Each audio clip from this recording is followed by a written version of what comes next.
Who likes world building here right now? Top 10. Oh my goodness.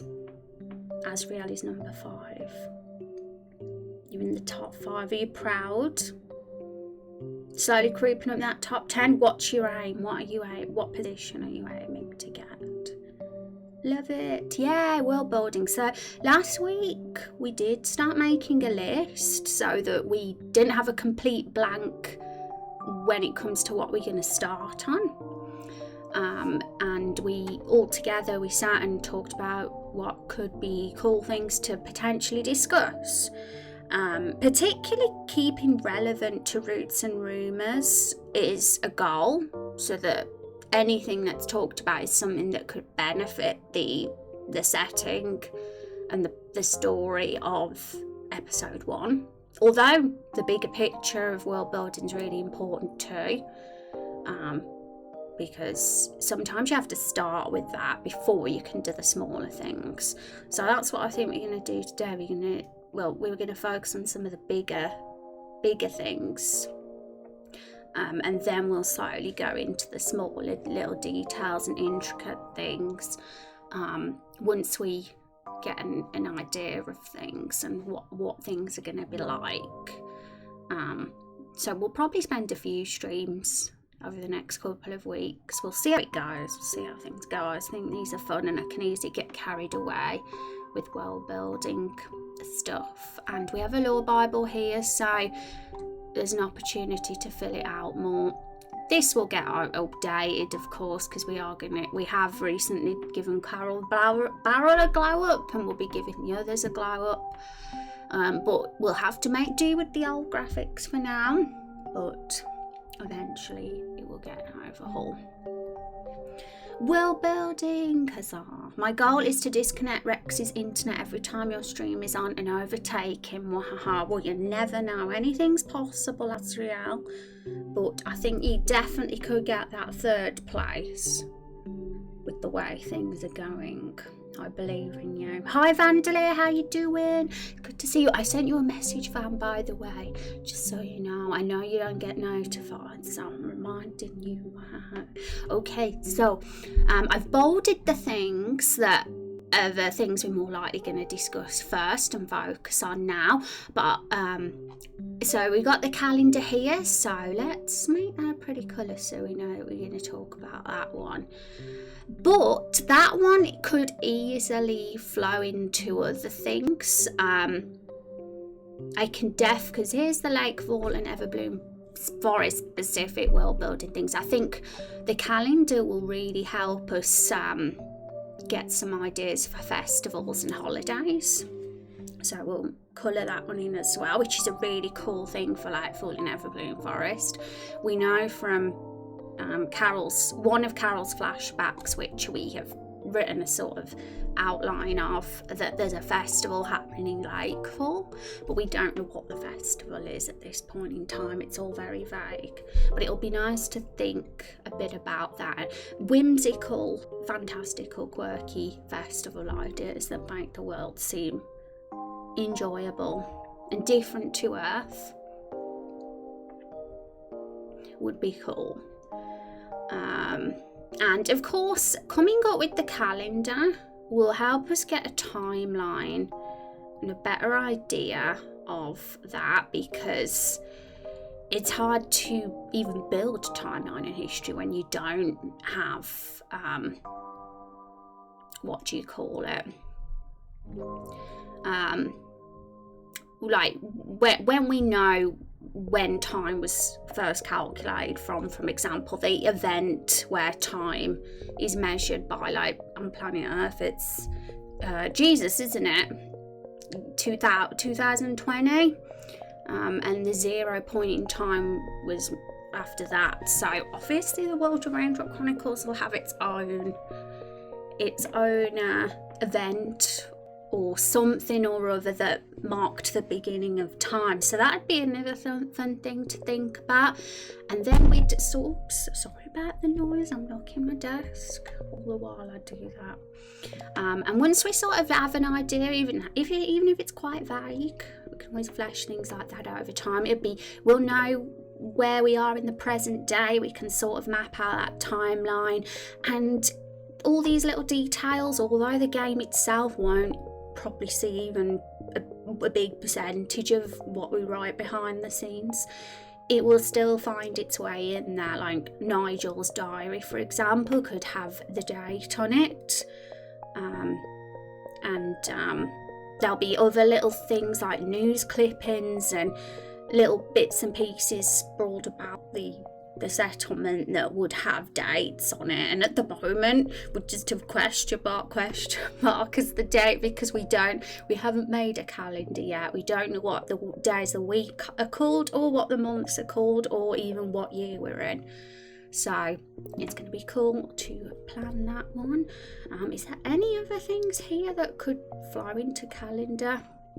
I suppose to an extent you could say that if we measure our time by that, but we might not. We might go for something different to measure time by. That's something else to consider, because obviously planet Earth measures like the years by the sun and the months by the moon, but things might be a bit different here. That's something to think about too. And things like that, once we've got a timeline, we can think about like figures, periods of time and things like that as well. So and the fables could probably link to the festivals and holidays as well. The news, yeah. So yes, this definitely will help us get some ideas for other things, and then I think we'll naturally flow into talking about some of the others after that. Look, yes, for sure, but no rush, take your time. I know that you're busy, Van. I hope the taxis still aren't giving you nightmares. Taxis can be very mean. Right, okay, so Law Bible. Shall I put a Law Bible link in chat? I think I should, so that you guys can go to this, because I'm sure there's going to be some little bits so far that we're going to have to review, to make sure that we're cohesive and consistent with the world we're building, and that we don't get any clashes or anything when we start planning this calendar. We can get some ideas from what we've already got potentially, and we'll do a bit of research. We'll ramble on, we'll make notes, we'll do those kind of things. So we'll carry on from this doc, I'll say.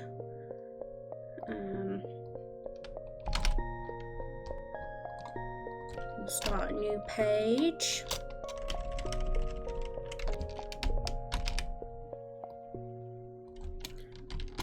The calendar.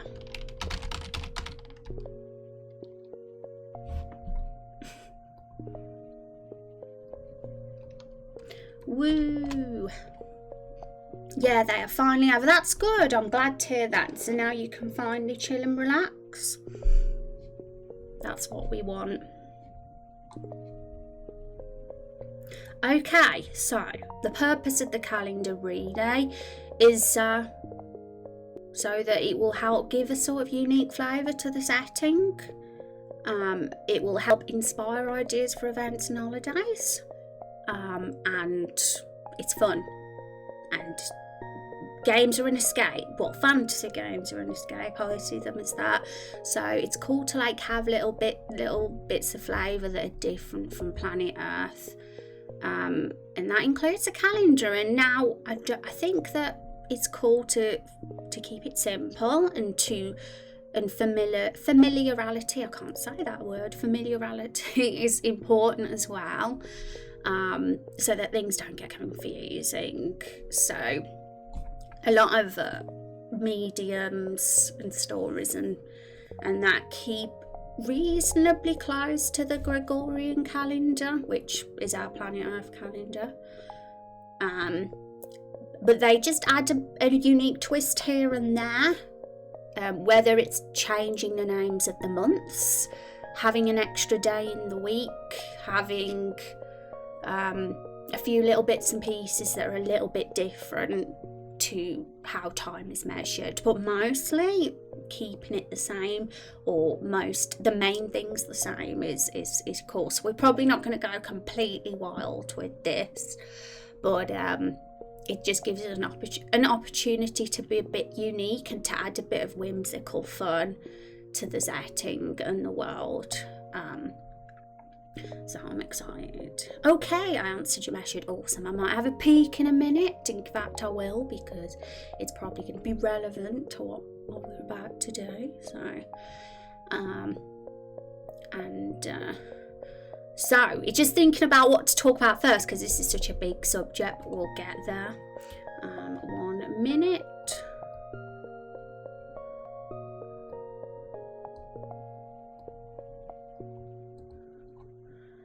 Okay, I definitely wanted to read through a couple of these articles, so we'll look at those in a sec as well. Let me just check this message, folks. You can stare at the Law Bible in the meantime.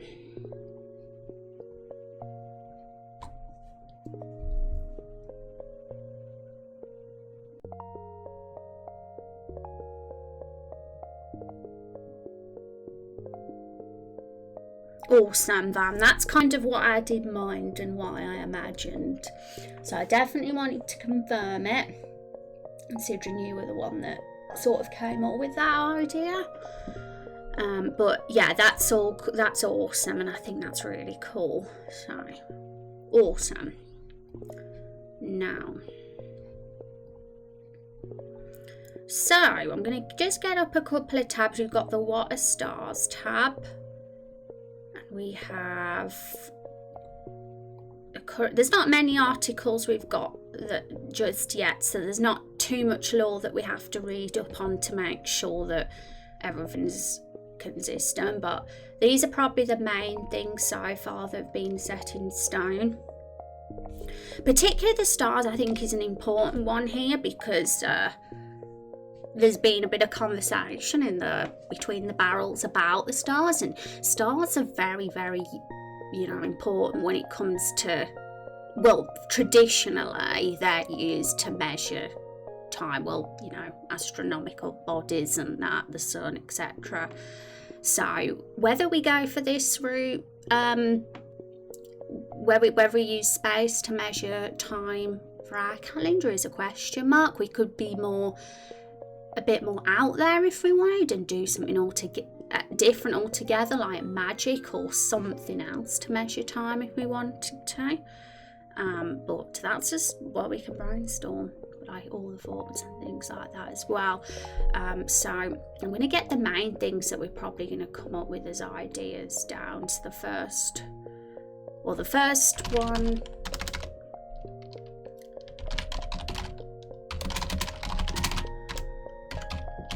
Things to think about. Can we have another bullet point that comes off that?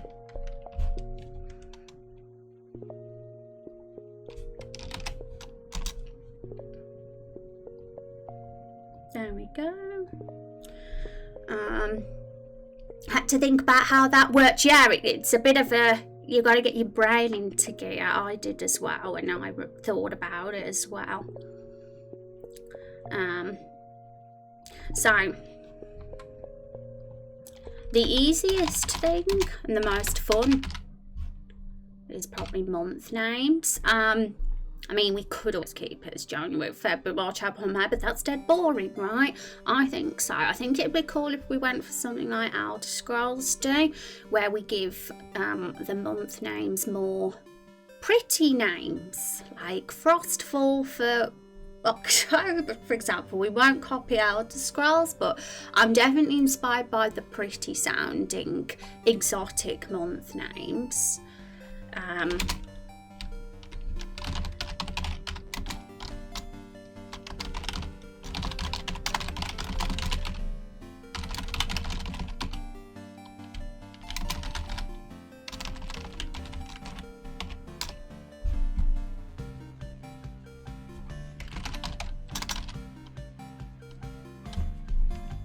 I think, yeah, I'll probably remember that, so I'll just note down the things that I might forget.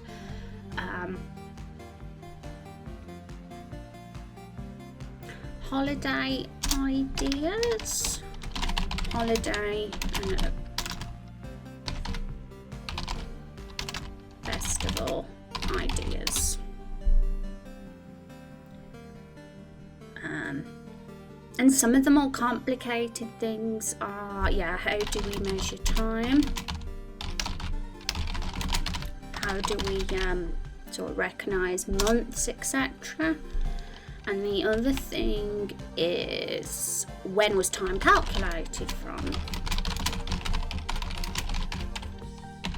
And on planet Earth, it was the birth of Jesus, was it? Or the death of Jesus? I can't even remember. When it was 0 in the timeline on this planet. But we obviously are not having that on our planet. There's no such thing as Christianity on Raindrop Chronicles world. So there'll be another event that sort of started the beginning of time, where the calendar begun. It's 0.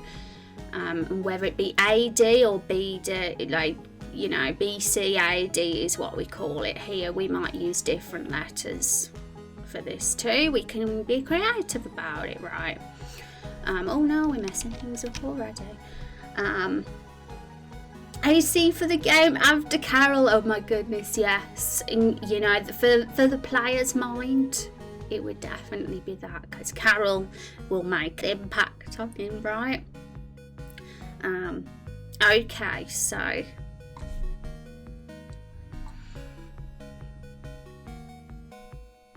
think those are the main things right now that are coming into my mind to think about. There might be some more though.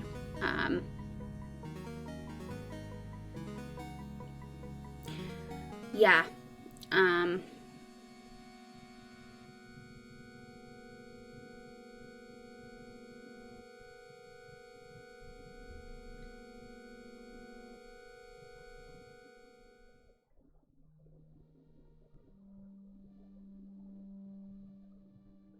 So, there could be numerous things that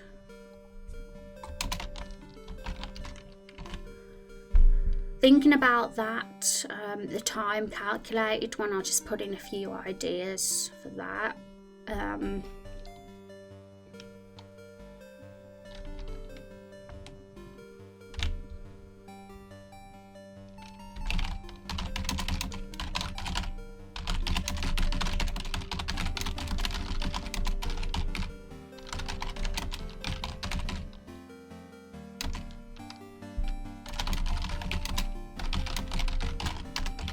So that's just a few.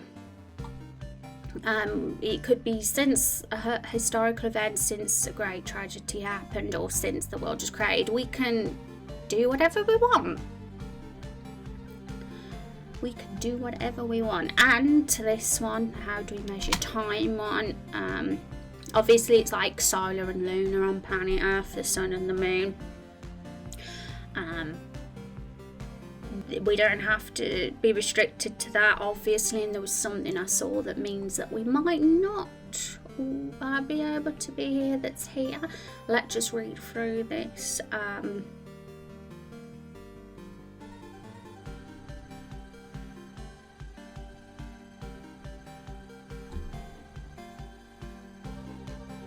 There's a typo here. Let me just, can we edit? Oh no, I'm not logged in. It's this section though.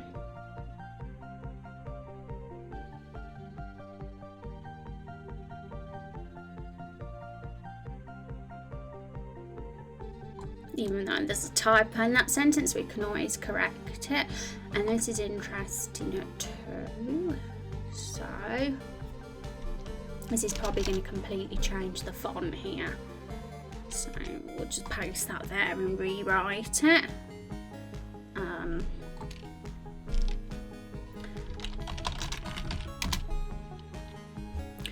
A section from the Raindrop Chronicles Lore Bible. Is it the astronomy? Yes, it is. It's that section. What are stars?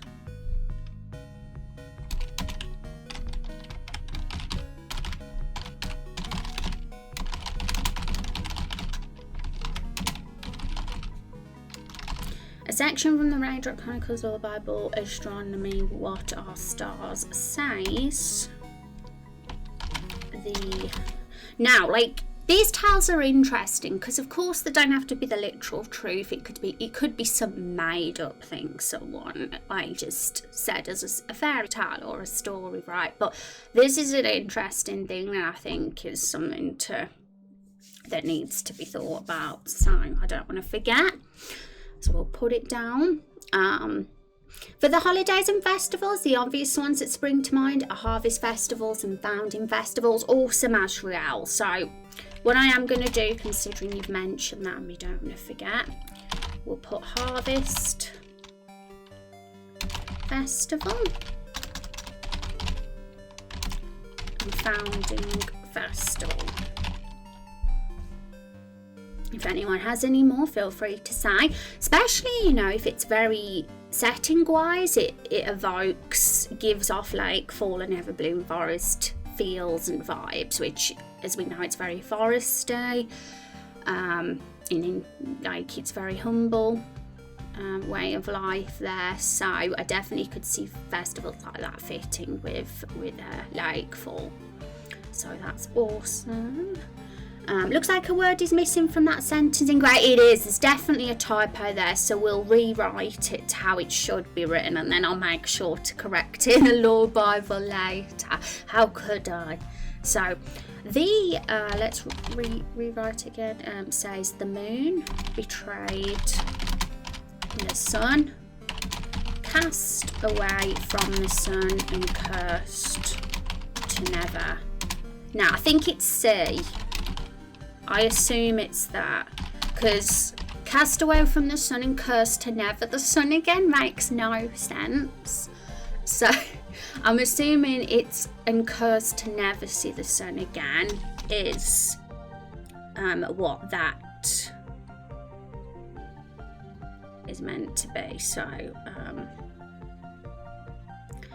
the interesting thing about that, and I wanted to put that there because obviously, because the time is measured with the sun and moon in real life, that sticks out, because that sort of concept means that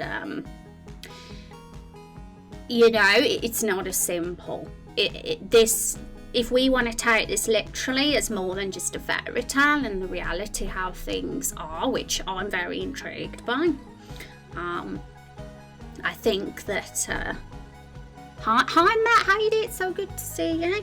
I think that this means it's not tidally locked, right? Tidally lock's a little bit different. I wish I had Universe sandbox game now on Steam, because I totally spend time messing about with the bodies and trying different like things with the sun and the moon and things to see what happens and what effects it has on the planet, but I don't have that game.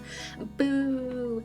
But I'm imagining, I mean, I could be wrong, I need to do a bit of research into this. I don't know if it's tidally locked is the word, if the moon was hidden from the sun and hiding behind the earth. I think it would sort of just have a separate orbit, right? It would have the same orbit as the Earth and hide behind it, rather than actually orbit round the Earth. But that basically summing up means it can't see the sun, so there's no chance it can ever be in orbit with the Earth, because then it would be on the sun side, and it's got to be on the opposite side. Which means, you know, if we're not going to have it orbit the Earth, then we can't really measure months traditionally like we do here, which is fine by me. We don't have to have a lunar cycle. In fact, it's more interesting to not and go for something a bit different. So that means we thinking about ideas for that as well.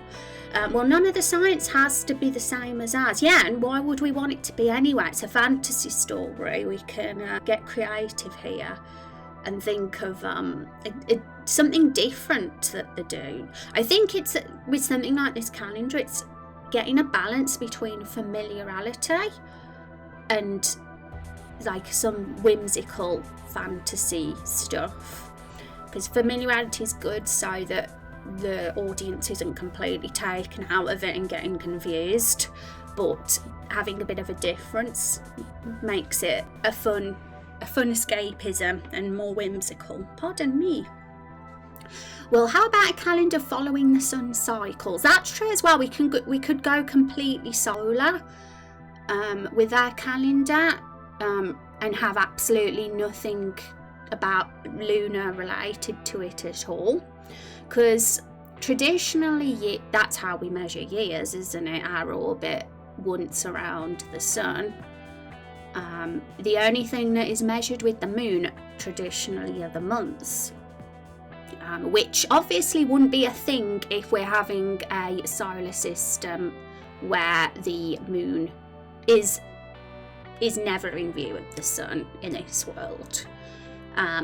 The moon would be not stationary. Stationary is not the word, because it technically would still be in orbit, but just not an orbit around the Earth. It would be in an orbit around the sun in its own way that's the same as the Earth's directly behind it.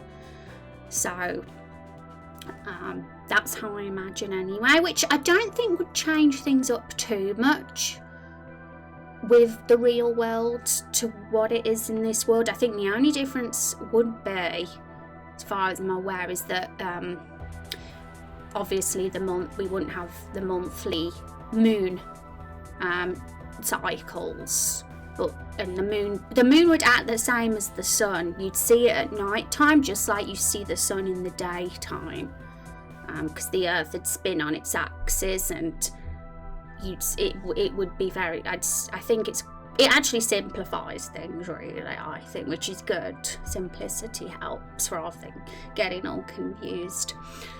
So from memory, Vikings counted the year in moons. Yeah, so we could count the year in suns. You know, we could go all out and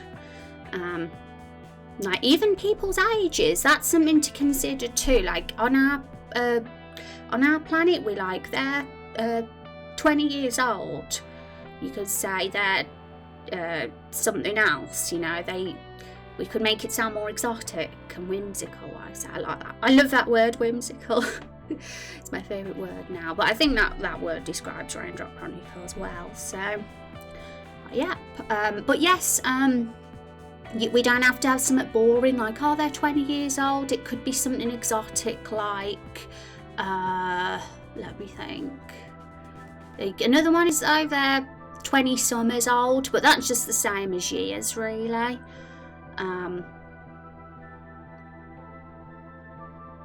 Sometimes something could only happen once every 2 years, and then that would make them a 20-year-old 10 years old, right? You know, we could go like something intriguing like that when it comes to measuring ages if we wanted, and make it mysterious, like something magical that someone witnesses once every 2 years, and it makes, I'm rambling now, but you know what I mean.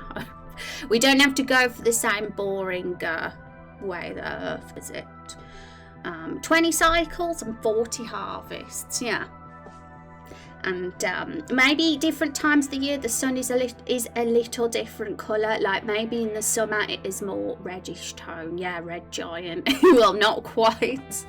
But I think I'm with you, Van. I think having this having nothing measured by the moon, but having it completely 100% measured by the sun, solely the sun.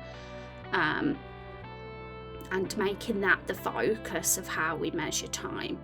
Like, obviously in real world we have no way to measure things by the sun in months, because the sun looks the same no matter what. But this is a fantasy story. We can make it up and come up with something cool and exotic for what the sun does, and how it has different stages or something at different times of the year. Or even the orbit, how we go around the sun. Maybe the sun looks different in different quarters or something. It has a different, so if you're the opposite side of the orbit, the sun looks different, maybe something like that as well. It's up to us, I guess. Hi Timmy, how are you doing? It's good to see you now. We are doing world building calendar stuff, folks, so this is a fun stream. We're going to get creative. We're going to think of some month names in a bit as well, but we're kind of just talking about everything at the moment. We've got ideas for holidays and festivals we can come up with now as well, but we're talking about the confusing bits at the moment, like measuring time and things, because that's always fun. So should we just, we're gonna make things a bit tidier, I think, and separate these bullet points, because we're gonna really expand on these sections and it's gonna be all squished. So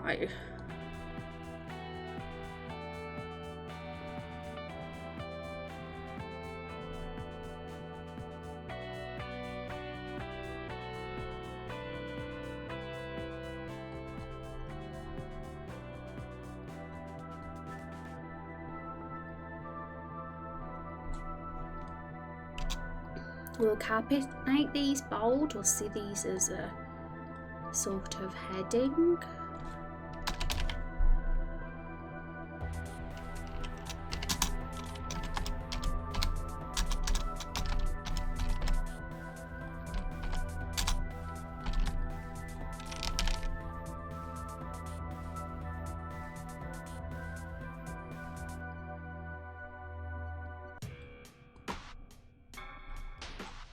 I messed up the tidiness of this good and proper. Look at this. We'll get rid of bullet points, because I always think bullet points make things a mess anyway, so let's get rid of them. That's better.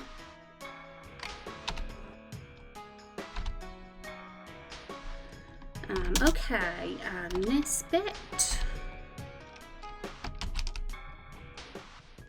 And again, if anyone wants to follow the Law Bible, here we go, because this is law.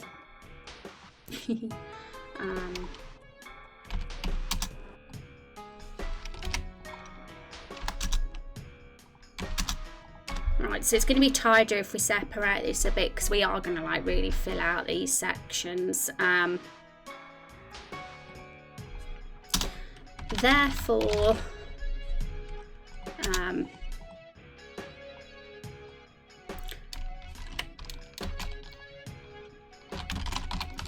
in this world, the moon will never be in view of the sun, meaning it won't orbit the Earth. We don't even know if Earth's going to be the name of our planet. Well, it's still Earth because it's made out of Earth. Meaning it won't orbit the Earth. And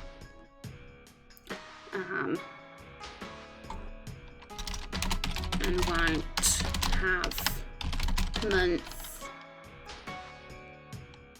And won't. People won't measure months by the moon.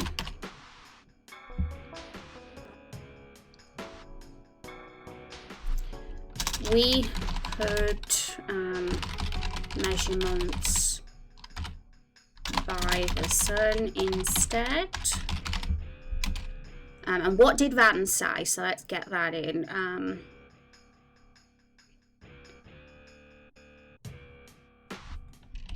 Maybe different times of the year the sun is different in colour.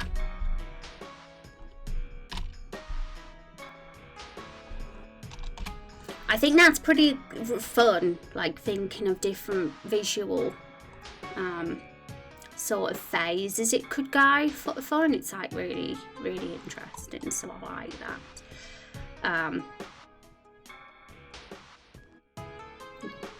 Whoop. Okay, so we thought about that, and that's really good. I like it. Festival ideas, we'll think about that more in a minute, as well as months. And the time calculated ones. Wow, we could look at TV tropes actually, and some things like that, because they might have a page. So one set, TV tropes, calendar. Let's see what they've got. You might get some sort of ideas flowing. This one. Oh no, not another bot. Bye bye. I don't want to be famous. Sorry, bot. I don't want to be famous. Never really wanted to. The thought kind of freaks me out a bit. I don't like attention or people enough to cope with that. All I want to do is do my passions for the rest of my life and be able to sustain myself doing those passions. But ideally be isolated while doing them. That's the dream. So I think this is a good relevant article. Video games are an escape, so invent your own fantastical calendar system and let the player know where your game takes place in it with no frame of reference and when that is, or why you are telling them they can't help you drawn in. Okay, cool. Speculative fiction, it's common to use a different calendar than the real world. This makes it clear to the reader that the story takes place in another world or a version of a world so far away in the future that time isn't even counted the same way. This also elegantly sidesteps the problem of so-and-so years from now. Yeah, let's admit, why would we want to use our calendar? Like, the more I think about it, the more I love this idea. And surprisingly, some people neglect this section of world building. Because it's not like the first thing that springs to mind, is it? The calendar, really. But it sprung to my mind. Okay, so in fantasy, a popular version of this is to measure time in moons instead of months. That is what you said, wasn't it, Azrael? Vikings counted the year in moons. We could do the same, but suns, that'd work, right? Let's so what did this say? In fantasy, it's common to measure time in moons instead of months.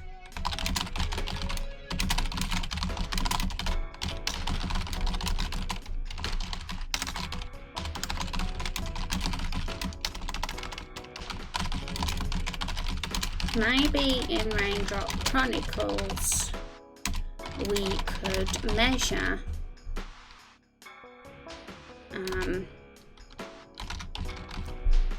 oh, you're saying they counted a year in moons, not months, but that's still cool. Measure years in suns.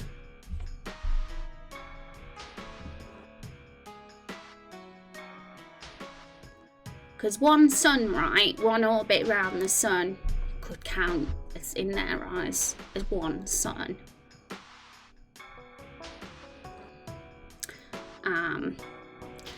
Would sun be days? Well, I guess that is a point as well when you think about it. The sun rises and sets over the course of one day. You could see it in that way too. But I suppose astronomy-wise, a year as well round the sun could be considered a year. I guess that's something to think about. This is just a first thought, right? So feel free to throw your ideas and I'll note anything down. We can always make a list of all the different potential ideas we could go with here. Yeah, the moon idea works as they counted new moons, because moons is usually counted in lunar cycles and months are based on that. Yeah, so obviously we're not doing that in this world based on the law that we've got from this portion of the Law Bible. I thought that was pretty cool, and it kind of really foreshadows and goes well with the stories that the barrels were talking about in the flashback scene of Carol's, where, you know, there's this sort of dynamic between the sun and the moon, and it's kind of intriguing. I'm not sure what sort of effects that would have on a planet if a moon didn't orbit its Earth, and it was in its own separate orbit in a way, like its own separate planet. But that would be a sort of like story-driven narrative of like making the moon be away from the sun and not in view of the sun ever, like in our world. There'd be no solar eclipse, basically, if that happened, ever. So, yeah, because of that, the moon is removed from the equation completely, and we're sort of going to rely completely on the sun and measuring things with the solar cycle, like with the sun completely. And Van came up with a cool idea, which was this. Maybe different times of the year the sun is different in colour. Like, it is a fantasy story, so we could come up with some really cool exotic things that the sun does visually. Maybe the sun is split into 4 different quarters, like how the seasons are, and the sun looks different depending on where you are in the orbit. You know, that's one thought. Well, the moon would always be full in the sky that way, I think. Yeah, that you wouldn't have the crescent moon or anything like that. The moon would be the same as the sun, really, when you think about it, I suppose, in that it would rise and set like the sun, because we'd be going on the axis, and depending on, you know, where you are in the world as the axis turns, the moon's position would be different, a bit like how the sun is, because the sun's just stationary, right? And the moon sort of is as well, but isn't. It'd still be moving on an orbit, but it level with the Earth, so that they're parallel with each other, I'm guessing, because that would technically be the only way for the sun to be visible out of the moon to be out of the sun's view, which goes really well with that law idea. And I think it's kind of intriguing too. It's different.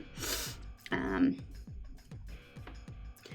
do we want our sun to be yellow or another colour? Hi, Kung, how you doing? Welcome back to the stream. I hope you're doing well. Yeah, let's think about the sun visually, and how it could look different over these, like this particular line here. Different times of year the sun looks different in colour. We could, if we thought about different visual appearances the sun could have, that could inspire some month names as well, and the seasons, and whether we'd have seasons on this planet, I don't know. I mean, I do like to base a calendar roughly around seasons, because that variety is nice. But, you know, places like Everbloom and the desert and the snowy area are for, like, easiness. They'd be the same all year round. The tile set, like appearance-wise. The snow area, for example, will always be snow area. The desert will always be desert, and Everbloom Forest will always keep that kind of spring, summer colour sort of feel as well. So I think we could have seasons to a degree, but I don't know if they'd be as contrasty as our world. That's something to think about. But I do like the idea of coming up with some month names as well, and especially having it being inspired by something to do with this world that we're building, so that there's relevance. Let's catch up with chat. Leap days, or in some systems, leap months are there so that the month names stay in sync with the seasons, but a calendar could instead let them go out of sync. So each year starts with a different month until it cycles round. Right, I'm probably going to have to say that bit, read it off script, because you don't be my brain melt. When I have to start thinking of maths and all that, my brain starts melting. But with our calendar, talking about simplicity, wanting to bring up simplicity and things, I've always found the Earth calendar very messy. 365 days, and some months with 30 days, some with 31, some with 28. It's all very messy. I kind of like the idea of having a tidy calendar where every month just has 30 days. And that's 360 days in a year. And that's a great number, because 360 is a full circle. Now, you know, mathematically. And divided by 12 months, like keeping our traditional 12 months, is 30 days per month. And that's a nice number, because I personally hate it. I've always said in my head, like, if I could make our calendar, we want all the months would have the same days, so it's nice and tidy. I've always disliked that the months are so messy, and different days. First of each month starts on a random day of the week, messy as well. So we might go for that. 30 days per month, 12 days. Nice tidy number. And I know that, like, we could leap years and things like that we could consider, but do we want to add more complexity as well? That's the thing. Do we have to do it? We could always just be good with something easy. But let's catch up with chat. I mean, not all stars are that colour. You could also use seasonal changes to further break that up, like months and belief starting on the first sight of yellowing leaves and then leaf fall when they start falling en masse. Yeah, like we'll think about seasons. I think it's worth thinking about. But obviously, think seasons, as I said briefly a little bit earlier, it kind of adds complexity into the art, the environment art of the game, and thinking about, like, more asset work for me as well would be involved with that if we went down that direction. And it could add a lot of complexity, but I wouldn't rule it out completely. It all depends with what works, and we'll say. And I just rammed straight in, where it's lovely to see you, Kung. Hard time with my family, can't say more. Sally, how's the family? Sending you my hugs, Kung. I hope things get better. And families find children over back to school this week. That's nice, Afriel, that your kids are looking forward, because a lot of kids don't. Even our calendar is probably wrong, because science says that when the Earth slides in rotation, days and such become off as well as the time. Yeah, and it makes sense why our calendar's so messy and why we have leap years, and because time isn't perfect and time is messy and things. But it certainly adds confusion, I'll tell you that. And our calendar was made up anyway, right, by, was it the Romans? I need to refresh my history, but I did hear that a lot of politicians back in the day just randomly inserted months and days when they had something to gain from it, which is really corrupt when you think about it. But that was a little rumour I heard about a very long time ago. I don't know if things are different now, I'm assuming so. And hope things get better for you, hugs. Yay. Calendar is made from the stars, and yeah, that's another thing too. I mean, we've got a whole article called What Are Stars, and we've got a section here that's worth talking about too. Stars are the souls of rulers, leaders and heroes of the past. So stars are very key in our game. They are potentially the pantheon and gods of the game. Like when we look at this section up here, which is coming up as a world building thing, so we're talking about it now. So we sort of, we could make this blue as well, because that is potentially a topic of discussion here. I've made blue and anything that we're probably going to talk about today. They could link as well with the calendar, and they could easily have relevance. They are part of this space as well themselves, and we have already foreshadowed them in the game, and they definitely have importance and relevance. So they are the souls of rulers and leaders and heroes of the past, and it is believed that they look down on the world and watch over everybody. So really they are the gods. They have become stars, the gods have. So that is, I think, so. I mean, I'm curious if some fantasy calendars measure their calendar from their own pantheon. That's another interesting way, I suppose. But I do like the sun way as well.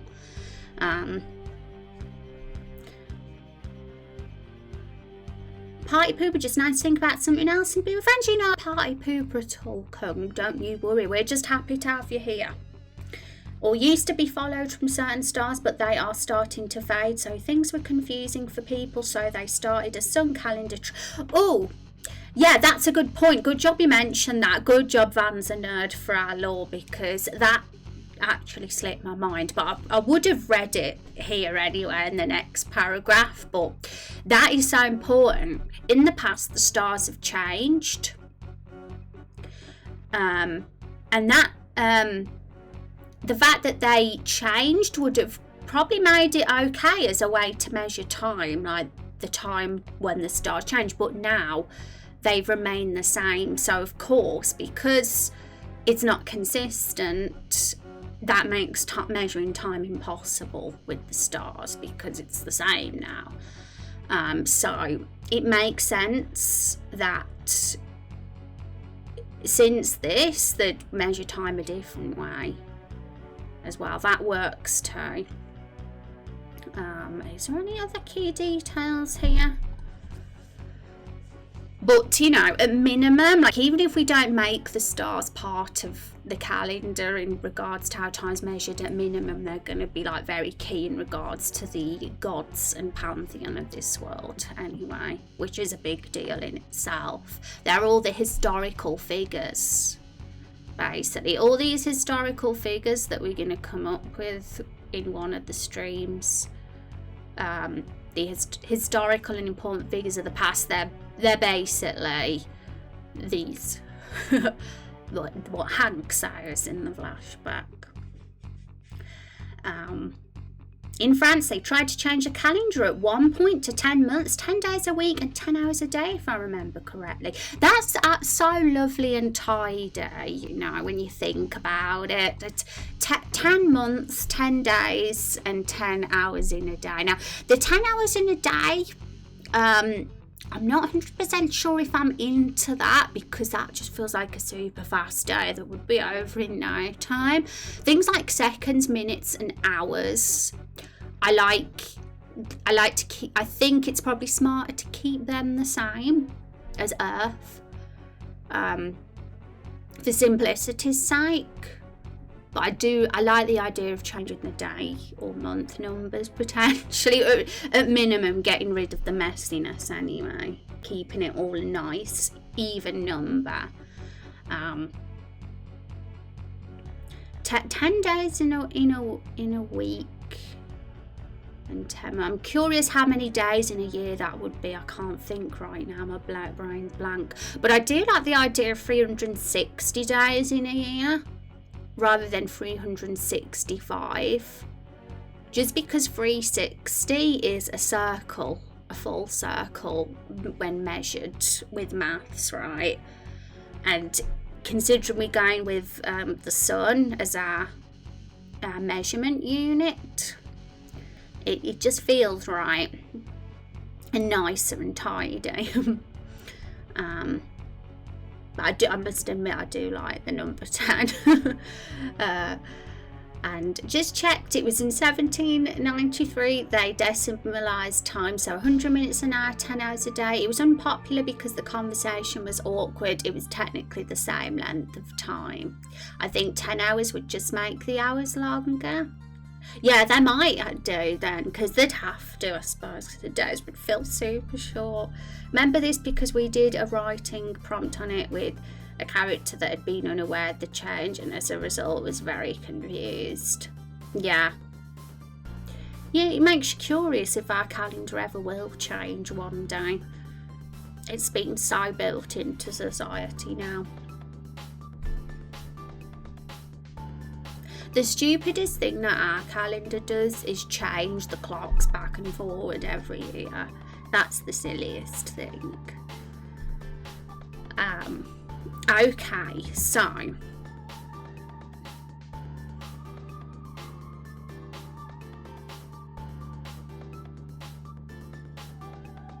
but I like Van's idea. I'm gonna get that down.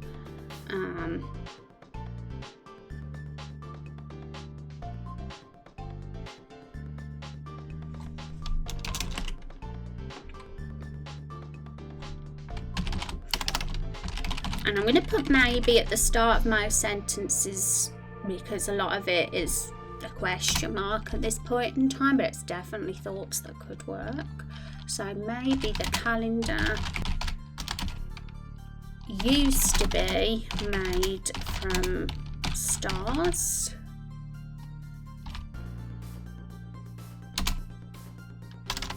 But, now what does the Law Bible say again? In the past, the stars changed, but they have remained the same.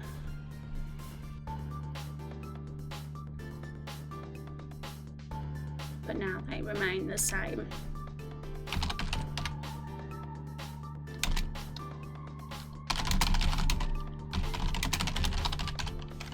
But since the stars stopped changing,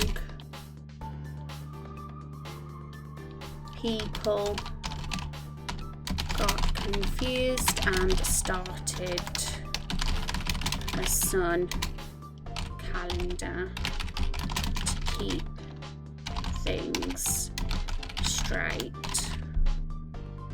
Right, so that's something to consider too. Now, this question is still popping up in my brain. When the year zero begun? When did the year zero begin?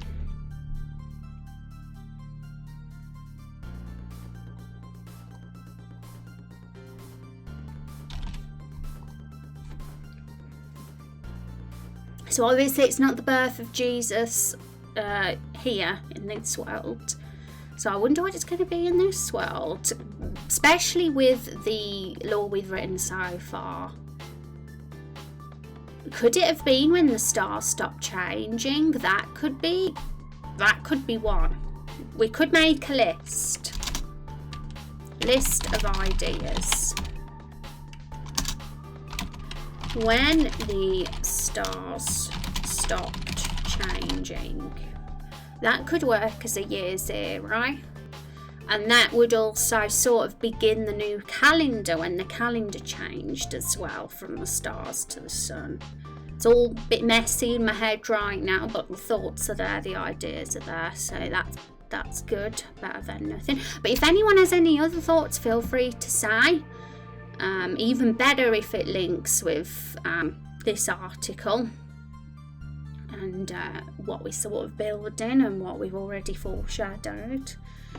360 is just a circle because that's how degrees are defined, but they're like that because it's easy to divide 360 into exactly, Matt. So that's why I'm definitely kind of into the idea as that being our number of days of the year, because it's easy to divide and it's tidy and neat and it's close to 365, which is what our days actually are.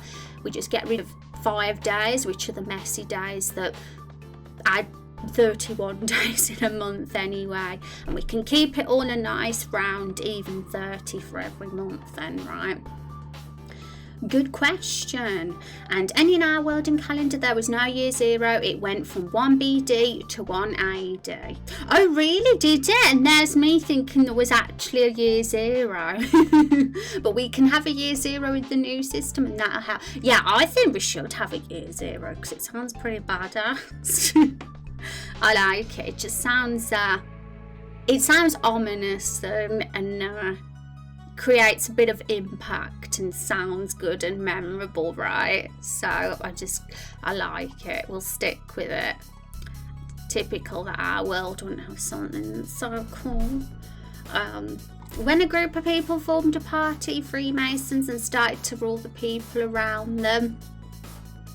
Yeah, let's get some done. When a group formed a party and started to rule the people around them.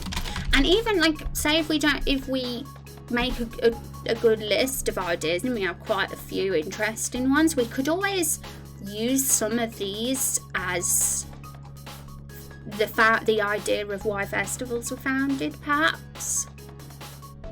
So we've still got potential to make a list of festivals.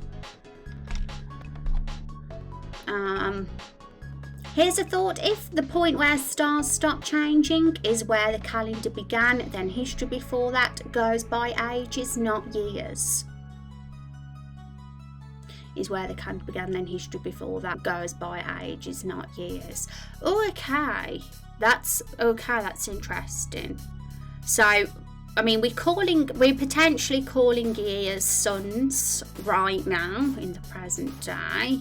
I'm still wondering if that's viable, like if that works based on what we write. I think could sound more interesting than years anyway. Just calling it something new is a bit different, adds a bit of a twist. Although it is true what Met pointed out earlier, suns technically could work as days as well, but so it's whether it works. But I think it could. I like the idea of making the sun so prominent, and I like the idea of having like measuring even the months by the sun as well now. Like the age of stars, etc. Yeah, let's potentially write a list of ages then, if there's any in mind. So, where's that? Stop changing. Made a sun kind to get things straight. Okay, so back then it could have been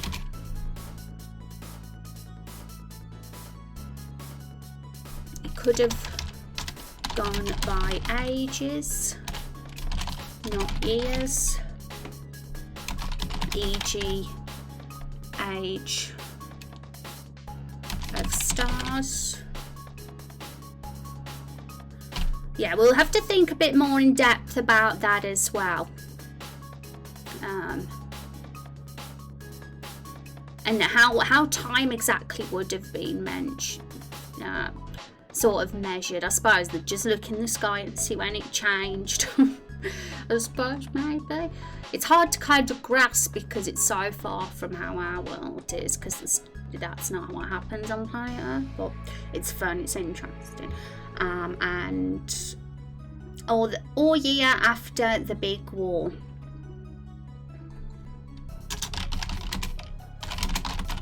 The reptile and human war.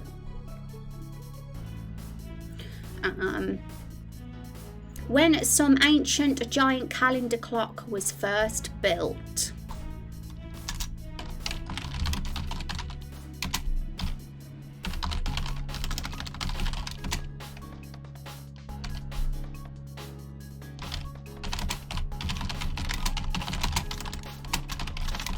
Clock was first built. can't spell. I always spell calendar wrong. The star changing thing sounds neat, because any stars changing the story, it would be the start of a new day. Yeah, it's interesting. I mean, they're not changing anymore, but once upon a time they did. So it's interesting to think that that was the history and what the world could have been like then. And it's speculated that the reason for why they've not changed anymore is because there's no good rulers or leaders or heroes to take over anymore. It's all just corrupt people, which makes sense as well, considering the government that we potentially have. It could be they look to be pretty corrupt for sure. But it's all just speculation that's going on in the people's heads. But it's I'd like to think about that point in time, even though it was history, because it's still good to develop that side of things.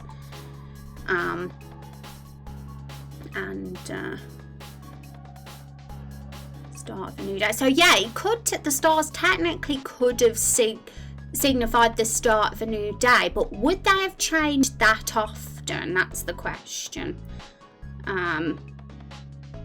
As I suppose people would have got pretty attached to these stars because they were special people, significant people. Maybe they changed once. Yeah, we'd have to think about exactly how they'd change and what the pattern would be of the change. I mean, if they did change every day, there's a chance they could come back. Like, maybe one of the stars was there on a Monday and then comes back again the following Monday, and the days of the week named after them. And then there's a different one there for Tuesday that comes back on the Tuesday. If you get what I mean, that could totally work. But they're always constant, right? They don't disappear forever. But they do change. They come and go, maybe. That could work.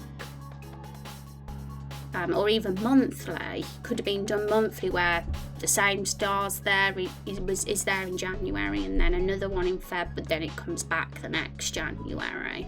I could totally, thinking about it like that, I could totally see that the months and days of the week, even depending on what we prefer, could have been named after these stars. But obviously now they haven't changed. Now they've remained the same. They've been forced to find this new measure of time, which I figured that this one feels like the most significant of the events. And I'm not sure if we're going to get something as life-changing as that in this world. That feels very key. So I'm kind of drawn right now to that being the start of our year's era. I do like these, but I think these could be very good for Lakefall and Everbloom specifically as big events, and they could have developed a festival around them in memory and in celebration of those, perhaps. So I want to keep those there because I definitely think there's a place for them to build the lore around Lakefall in particular. Hi Goblin, how are you doing? It's so good to see you. I hope you are well. Oh my goodness, I have a lot of chat to catch up on, because these world building streams get very rambly for me, and then I realise I've got loads of chat to catch up on. Or maybe the days aren't called morning, noon and night. Maybe they are called sun time and moon time. I like that as well. So morning and night and noon. Yeah, it sounds, I think that makes more sense when you think about it. Because day is sun time and night is moon time, right? And it makes the sun and moon very significant to the story's lore, and I like that we're going that route, because we're keeping very consistent with what we've already built with this article here, and it gives even more purpose and potential depth to that conversation between the barrels. It's not just there for the sake of it. It's going to be like very significant in the lore. So let's write a few of those here, and forgive me chat and excuse me while I catch up with it all. There's a lot to catch up on, but I'll get there with it all eventually. So month, how should we call it? Day, week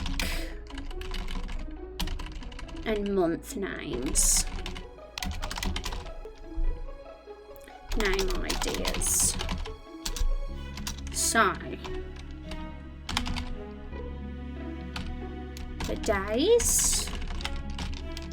Oh, we've accidentally posted that again. So days, we'll get in those because it seems to be, Van mentioned it and Kung likes it and it sounds nice and it has relevance, so I'm for that.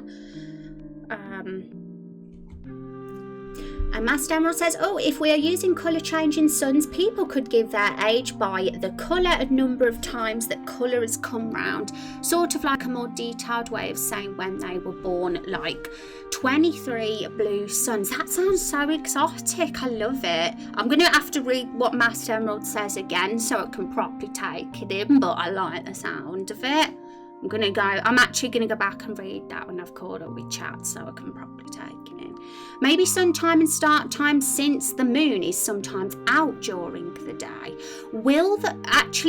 That's a question I want to raise actually in this world. Will the moon be out though during the day? Because it's very hard to visualise for sure, because it's going to be the way it's going to work in this solar system is going to be significantly different to the real world solar system, because the sun is sort of the moon is hiding from the sun, from this quote, in a way.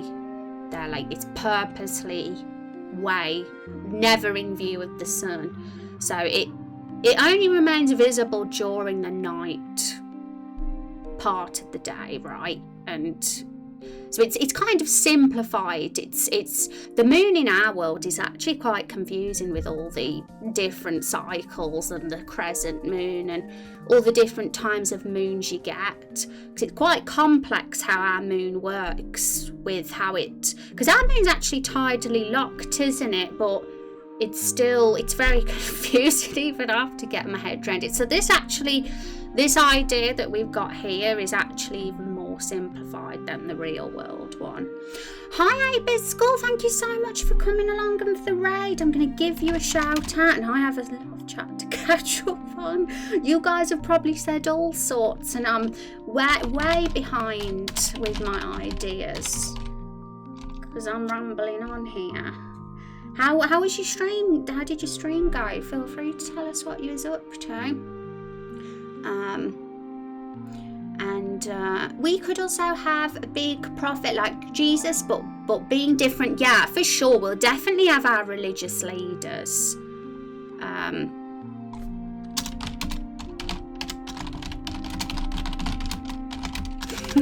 Let's just get that in there so we remember, because we have a section here, historical and important figures of the past, and I definitely think very important people who have made a real drastic print in history. There'll be a time when we get to write those people together, and they're going to be the stars.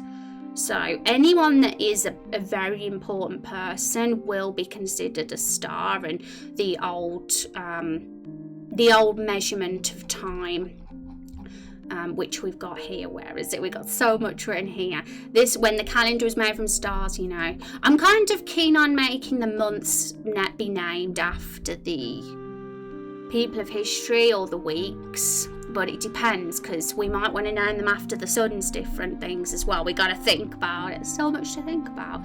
Wow. Okay, so catch up with chat.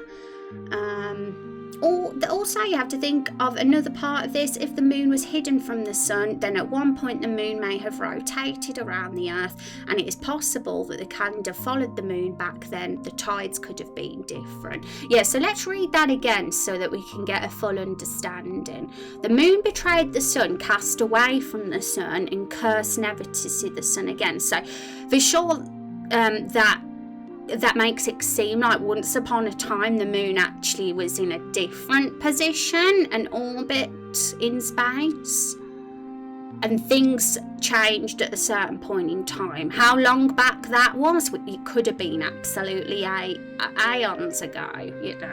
The people living now probably wouldn't even remember, or if their ancestors wouldn't have even been alive back then. But it's definitely something to consider, that things could have been different once upon a time. So it's good that you've mentioned that. So if there's any other thoughts about that, feel free to bring them up, especially if it's created any potential plot holes that I haven't thought of just yet. That fits best into the overall cosmology. Yeah, all good. Thanks. Thought I'd pop by, say hello, and see you're getting on with this. Yeah, Goblin, we're doing some world building today. In fact, just so you know, folks, the next, don't know for sure, but the next several streams will probably be world building ones. I'm thinking it's nice to for us to have a few chances of really getting into discussion on this, because streams are the perfect place for ideas and talking about things like this, so I like to make the most of it. So we'll probably see this month be quite busy with world building related streams, and it'll allow me to get all the game dev behind the scenes done on my days off, and hopefully I'll have some really significant news for you regarding that side of things in the next few weeks as well, because there's definitely going to be some stuff to talk about, but this is a good thing to focus on for now while I do all the hard stuff off stream.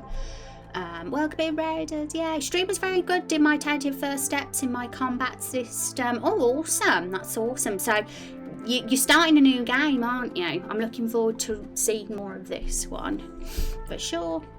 So the moon would be at the L2 Lagrange point in the sun planet system. I think it would, because at the L1 point, correct me if I'm wrong, is when the moon's face, like, sort of facing the sun, right? Is that in the solar eclipse view? So the L2 is when it's the opposite and absolutely hidden from the sun's view because the planet's in the way. That's definitely what I imagine based on this quote, that this moon is actually never in view of the sun because our world's planet is blocking the way, and it's kind of put itself into that line of view so that on purpose the sun can't see it because the earth's in the way, and that works. I think I don't think it would make life too difficult to live in that sort of moon, right? Because things would work very similarly. I can't speak. You'd still have your traditional days and nights because the earth would spin on its axis and orbit around the sun, and the moon would orbit around the sun too, directly behind. So you'd still get your traditional days and nights. The only real difference is, the first real difference I can think of, is that you won't get you'll always have like a full moon, depending on, you know, where you are in the axis. It would work similar to the sun in how there's a sunrise and sunset, I suppose, because it wouldn't always be a full moon, because where you are in the axis you'd be in a different position. It's getting all technical now.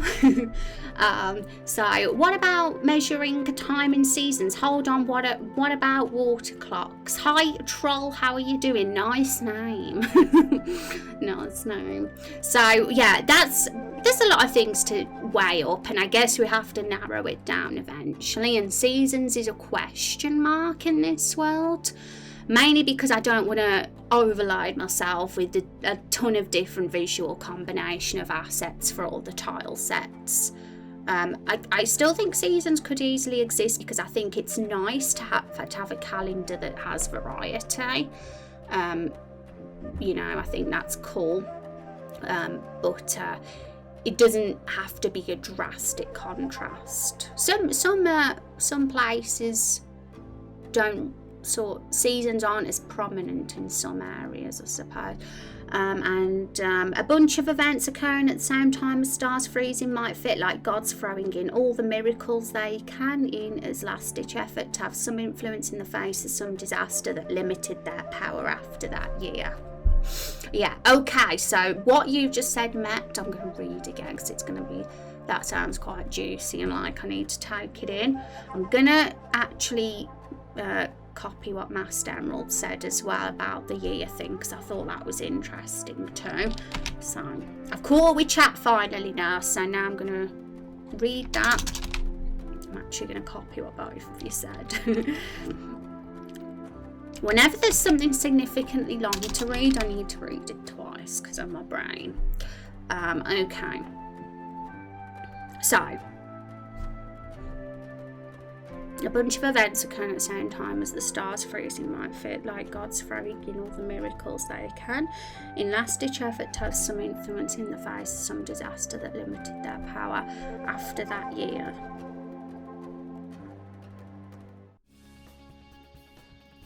Yeah, that sounds interesting, like how linking that year zero to a real catastrophic, I can't say that word either, something really big that happened, something really memorable, and I do think making that epic as possible would be great.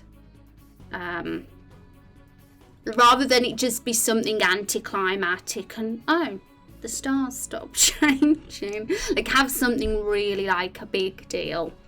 And then it makes it really fitting for being the year zero. Like it's so huge, right? Like when you think of our planet, it's Jesus, and Jesus is like such a big deal on planet Earth. So we're gonna do something similar, where we have something really epic be when time started being calculated from, and obviously there was a time before then, but that was a different age. But I still want to think about that different age because it's quite fascinating, I have to say, the stars and how things were back then.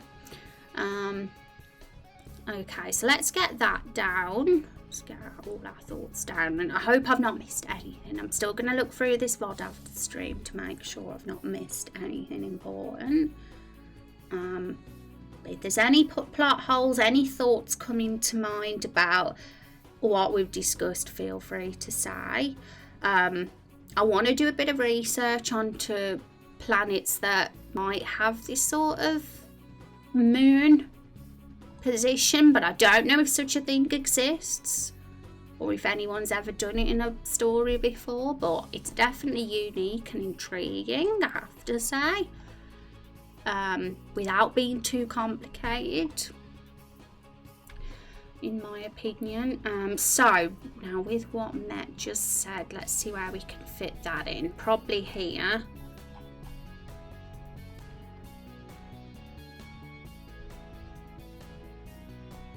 Now these ideas here, I'm going to copy and paste some of the ones that Kung gave and put them here with the festivals, because I think these have real potential to sort of be what started certain celebrations and memories and things like that festivals can be based on. Okay, so, and I think we've sort of decided that this is just seems to work for our year zero.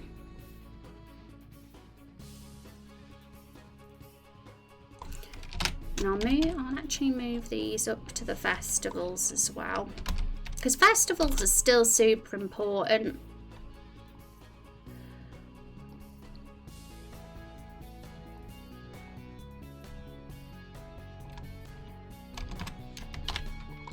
just change the wording a bit.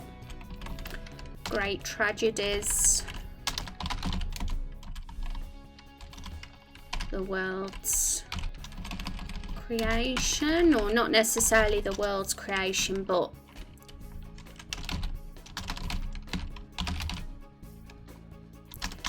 like a settlement's founding as well.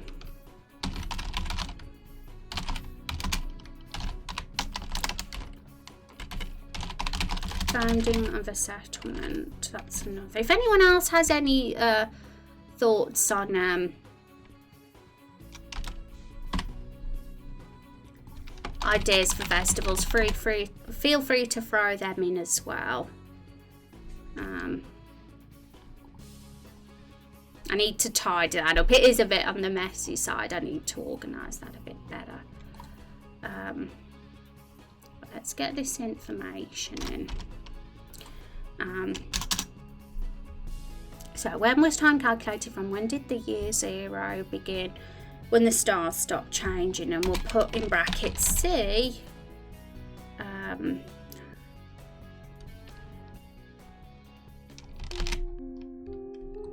Section from the Raindrop's Law Bible. So Pete's know where it is, where this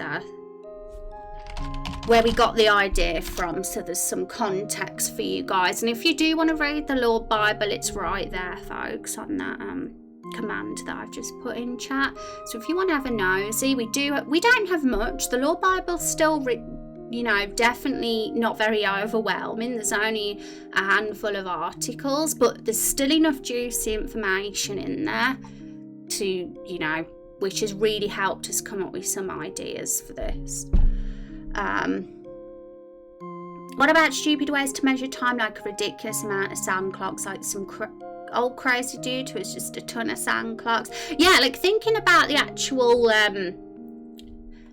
like technology they use, that's a thought. Now you brought that up, that they use to measure the time, is something to consider as well. So we know that it used to be the stars and now it's the sun. And that's like, the traditional way of telling the time. But, there could have been some technologies some people have made since to make things a bit easier. When some ancient giant calendar clock was first built, that's sort of been talked about a bit. So there's potential to discuss ideas there more, like how this clock could work and things like that. So Met said maybe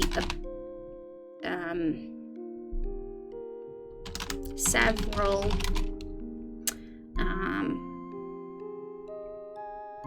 events occurred at the same time as the stars freezing. That's a good way to put it, actually.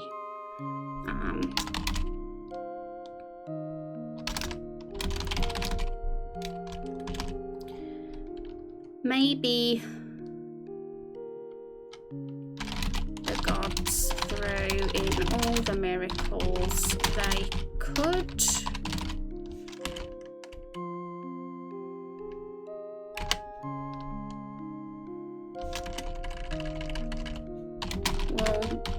we'll put in a few important people names so that we can sort of have a bit of a choice in who could have been involved in this. Through in all the miracles they could, as a last ditch effort to have some influence in the face of the disaster. I think that's worthy of putting down, because I think I think I'm a big fan of making it into a big deal. Okay, now Master Daniel said something earlier, and I have copied and pasted that because I thought it was pretty cool. So I'm going to reread that again. Before I reread that, let's see what Kungamet says. Well, the thing is, you can have any measuring tool regardless of calendars, so that's somewhat of a separate subject, and someone could even be using some non-standard calendar from everyone else. And it also could be something with the water, as it is Raindrop Chronicles, and the time telling can be connected to the tide. Yeah, so yeah, I'm all for like having relevance and connecting to it with what we're already been building, and water is a big thing in this world. Raindrops is a big thing, and they're used as currency. Whether we have other uses for them is another question too. The tide as well. Now that's something to think about. How would the tide be with the moon's positioning on this planet? Because this is a very different moon to our planet Earth in how it's positioned. It doesn't even orbit. So that, I'm sure that would have some impact on the way this world is somewhere. I need to do a bit of research. I hope there's some documentaries or YouTube videos on this subject for this kind of moon, because I'm intrigued and I'm very curious how it would affect the Earth.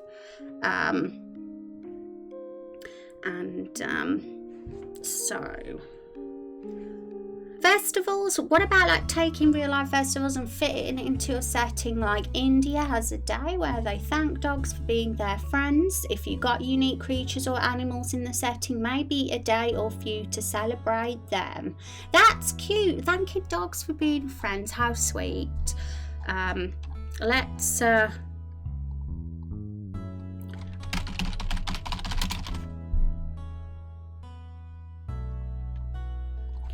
celebrate the end of the big war.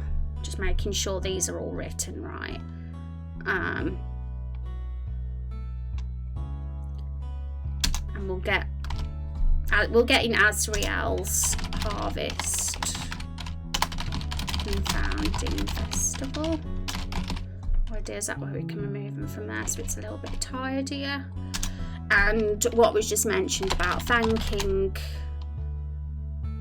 dogs or another creature for being their friends. I'm all for the wholesome things as well. I wanna let's just highlight something here. Something whimsical and charming would be the best, or lots of whimsical and charming events would be the best, because Raindrop Chronicles is all about that. I think the vibe, although there's definitely going to be dark moments in the game,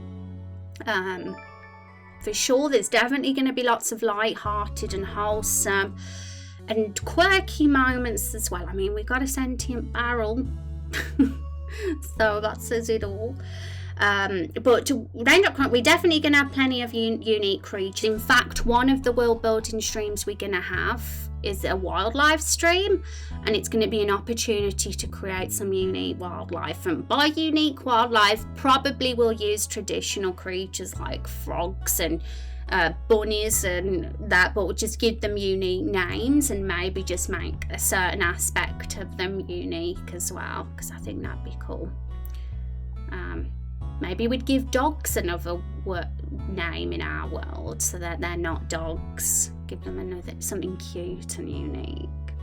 Because I'm sure we'll have our dogs in our world to some degree. And oh, what if the first big hurricane like storm brings a lot of rain? Oh yeah, so that's something to think about too, like the weather. That's another thing as well, because it's definitely, the way weather is in this world could be unique. I mean, for sure we rely on the raindrops to bring the currency, to drop that special element. And it's thinking about how that would affect different parts of the world as well. That's definitely another subject altogether. So have we got a weather section here? I don't think we put it, did we? The weather. I'm going to actually put it there.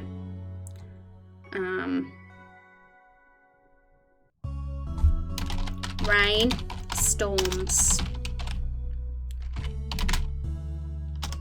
hurricane.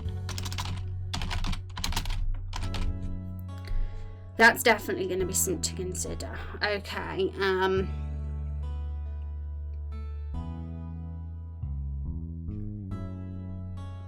If it not orbiting, it depends on its mass, yeah. And as for the mass, we can be flexible with that. Whatever's easiest, right?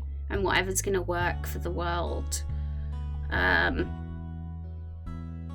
We could have Monsoon Festivals. Yeah, let's add those weather ideas to the festivals, because I think that's what it was meant to be for, really, wasn't it?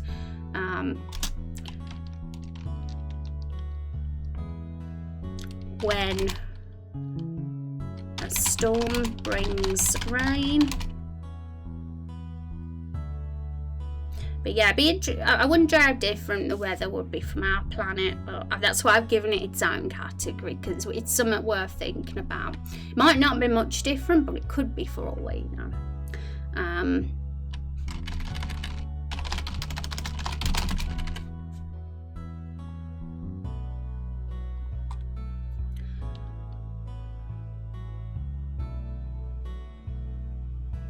Imagine if, like, that every year there was this rain that came all the time that they absolutely loved, but then all of a sudden it stopped. They'd be so shocked, wouldn't they?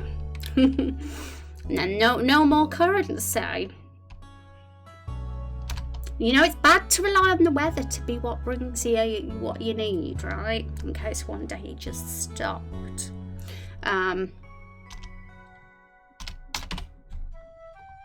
A monsoon festival. That would be a terrible festival. They're waiting for the rain to come and it just doesn't. And then they'd cry. How depressing. I'm dark. I apologise. Okay. The moon effect affects the angle of the Earth's tilt, which affects the seasons.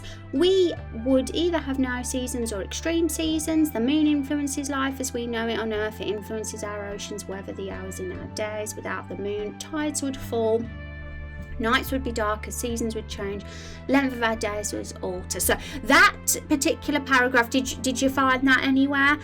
I'm assuming, correct me if I'm wrong, I'm assuming that's what our world would be like with no moon at all, like if a moon absolutely just wasn't there, right?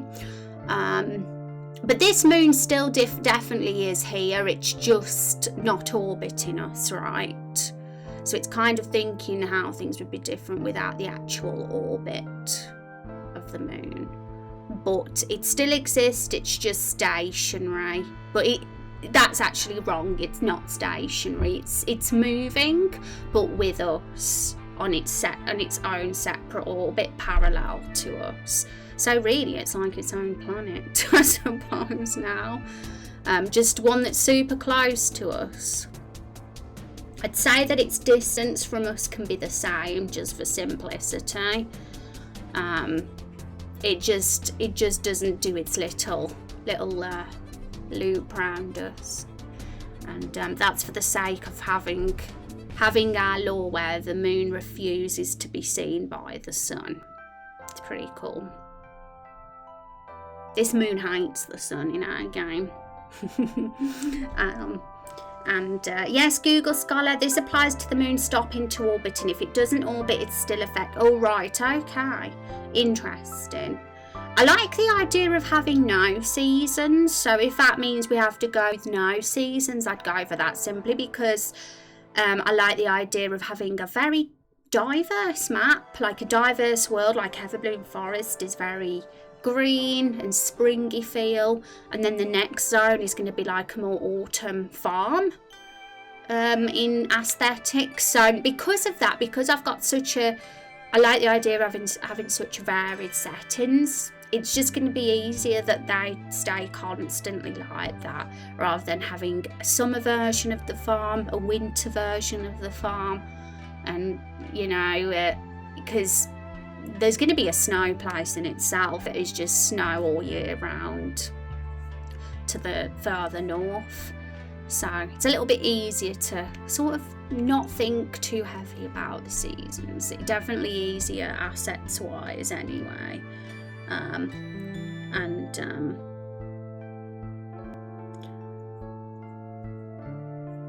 still like the idea of the months being varied though, rather than just same old month all year through, and having something about them that's unique. But yes, I'll definitely have to save that paragraph. Thanks for sending that over, because I think it's going to be worth another read through. Because it's definitely important to consider. Although this is a fantasy story and it's not like pure hard sci-fi, I still like to somewhat be real to a degree, so that there's a bit of believability there. What if there's another moon that's not visible to the naked eye that orbits slowly, that makes the seasons change slightly? Or maybe there's some cool magic at work. Who knows? With magic, anything's possible. And that's the good thing about fantasy, right? You can always have magic as an explanation for something. Okay, so now, Master Emerald said earlier in chat, finally got around to it now, because there's been so much discussion, which I love, by the way. I'm very happy to see that we've got so much discussion today. That's what I wanted. She said earlier, if we are using colour changing suns, people could give their age by the colour a number of times that colour has come round, sort of like a more detailed way of saying when they were born, like 23 blue suns. I like that because it's exotic. So here we are, here's the section for that. We could currently measure months by the sun.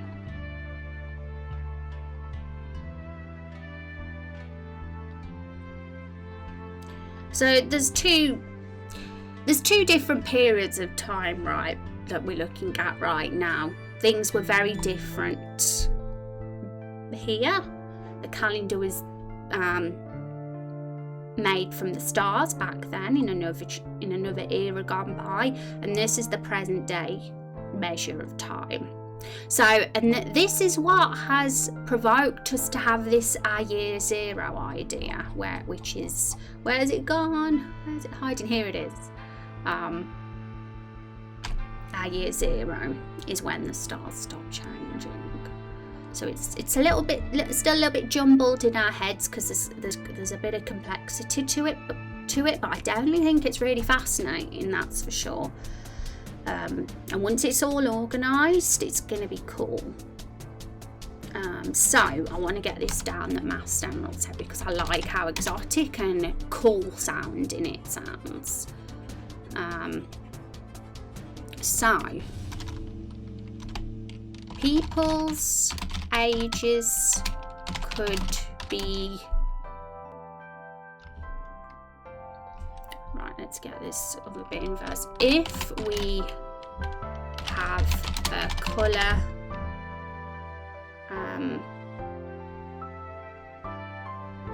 I mean, colour is one thing that could change, the sun could change it, but it's aesthetic in general could change, right? Like the way that the shape of the sun, almost, not like anything drastic, but like it could look more flaming and ferocious at a certain time of year, and a lot more settled another time of year. So even adjectives could be something we could use to describe the different aesthetics of the sun, but colour could be one. So we'll put colour / aesthetic. If we have a colour what a different colour aesthetic for the sun.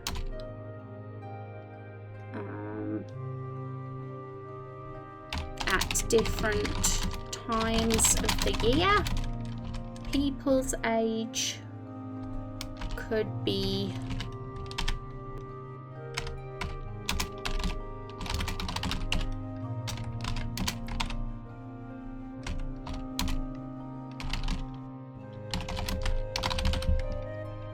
colour's definitely the most simple with doing this, and it still sounds cool. But don't want to limit us. I want to like think if there's other words that we could use as our describing words rather than just colour. There could be other ones as well. You are 16 yellow suns old.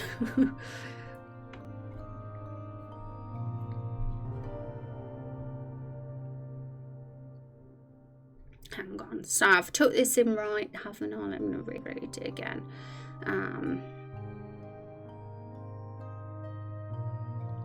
Oh, it's not so much they'd say they're 23 blue suns old, they'd say they were born 23 blue suns ago. Or born on the 23rd blue sun. Could be people could say, let's word this right because I've got to try and process this. People could say they were born 23 blue suns ago, or that they were born on the 23rd blue sun. Well, no, it wouldn't be the 23rd blue sun because that it would probably be something like that. A bazillion suns. I've got to get my head ready, but I do like the idea. I think it sounds exotic and really cool and very fantastical and whimsical, and I like it. I've just got to get the numbers right in my head of what the birth dates would be if we went for this theme. So let's catch up with chat. Thank you so much for the follow. I appreciate Troll. I appreciate it. Thank you so much. And Jay as well. Thank you for the follow. I missed that follow earlier, but thank you. And thanks, Games. And anybody else that followed, I appreciate it, folks. I'm using something similar for ages in my own writing, but still different. Awesome. I love the idea. I think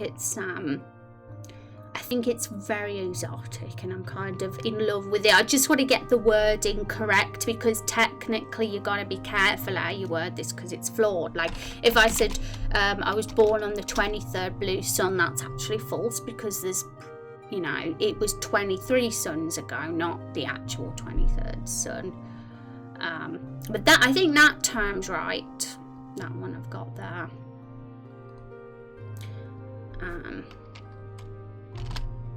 Awesome. I'd like to think of aesthetics for sure and some ideas for different aesthetics that the sun could potentially look like different times of year.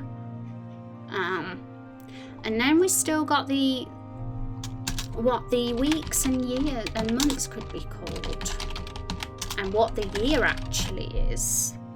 Our present day year, that's another thing. Like we know what our year 0 was.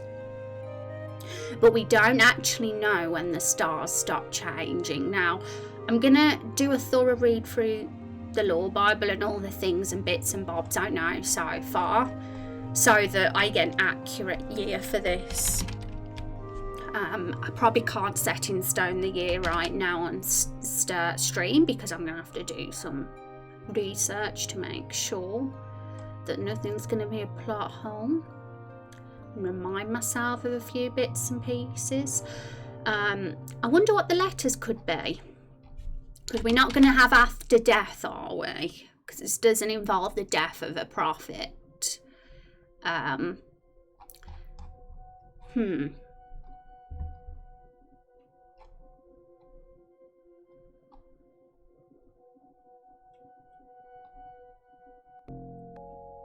Stars frozen. That's the first one. SF. Science fiction. Well, that's the first one that's come to mind. SF. Stars frozen. But, you know, there could be better. I just laugh because it actually also means science fiction.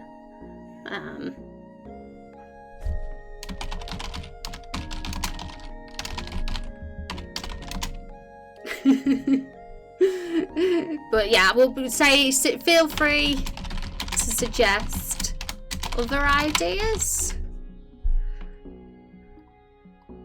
But that one could work. Okay, and one thing Year Zero could have is a bunch of comments aligning to appear at once when that doesn't happen often. Like if one's every 31 years and the other's every 37, they would appear on the same year, less than once in 1,000 years. Oh yeah.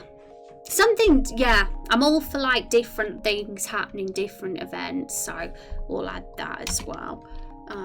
Maybe a bunch of comets, because it's a big deal, right? The stars freezing, like that is like very key, so some stuff could have definitely gone down while that was happening, but we'll definitely be like sort of flexible about it right now, but it's good to think about, because you never know what we could come up with and what could work.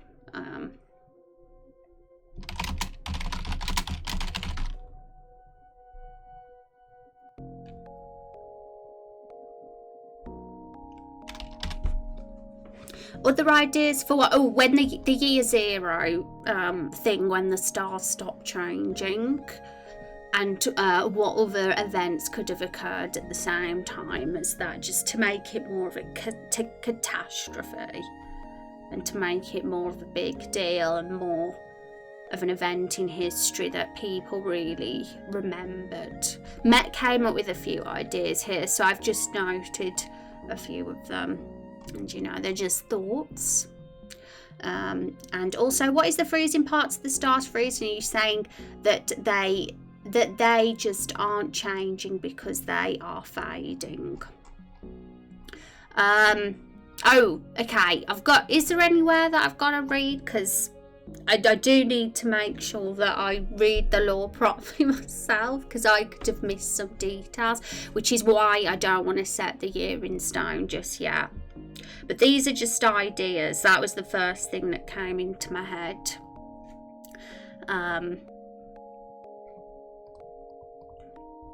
So let's read.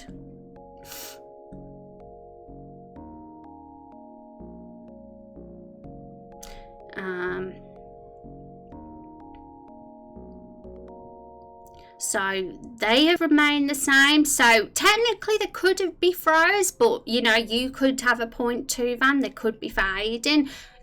That's just like extra little details that are very intricate that could, you know, completely change the law. And you know, I'm only going by what I've got here, so it's easy to kind of make a visual up in my own head of how it is. Other ideas for what happened that coincided with Year Zero? I said freezing to mean freezing in place, not becoming cold. Yeah. So we might have talked about them fading in the past, but it slipped my mind if so. But feel free to send me over anything, Van, that I might have wrote about that, because obviously I want to be consistent with my own law. But we can also have it as stars fading. But I want to just make sure, I want to reread that law or any law that I've ever written about that in the past, just to kind of get up to speed again myself with it, because I don't want to set in stone anything that I'm not even remembering. But yeah, that's definitely not set in stone. That's kind of just, I've only just put that there for now as the letters that it could be, like how after death is in our world. but I'm not like 100% set on that, because it kind of doesn't sound 100% right, and it might be a plot hole anyway. So also I mentioned something about the comments above, not sure if it adds or not. All right, so did I miss some chat? Oh yeah, Kung said something as well and I missed that, so let's get that in as well.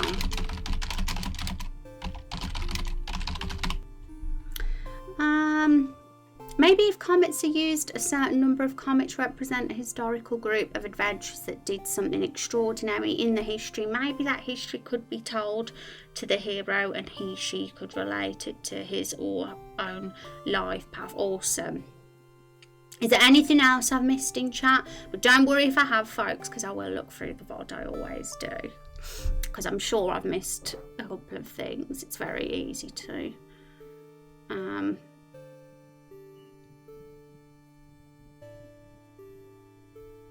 Yeah, that's an interesting thing to consider as well. So that's, again, comet stars. If we want to separate it and have stars for specific people and have the comets for adventurers, then we could do that and have stars be for the rulers and leaders.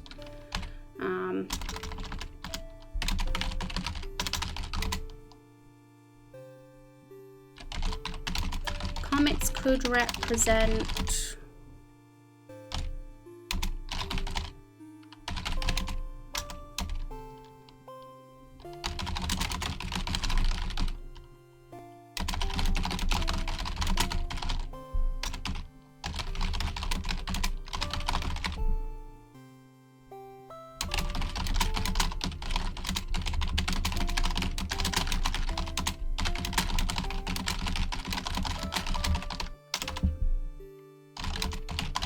cool that you brought up the hero as well, because you never know, there could be a really cool way to link the hero building with some of this lore too. Take a look at that sheet I sent you. I will do, actually. I've probably missed a detail, and you know, it's so easy to, like, when it comes to hearing the stars stop changing, the freezing, like what me and Met sort of were going with, it's so easy to sort of see it as that visually, but maybe there was a point when it was discussed and fading was what we were set on, and I'll have a reread and remind myself for sure. But I don't think it should change things too much. It'll probably change that, but yeah, that's gonna change. I want to have a few ideas for that. Pardon me, coughing. I said maybe something like a demon or the first vampire was sealed away. All right, so let's get that in as well.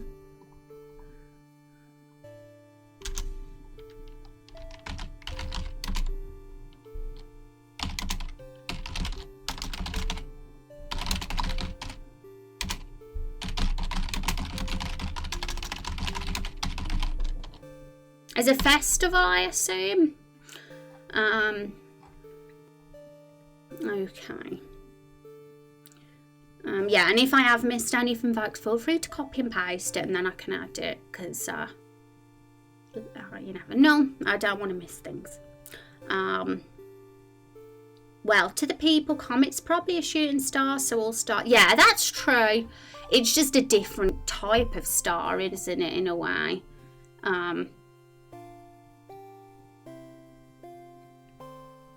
So it is kind of still in the star category.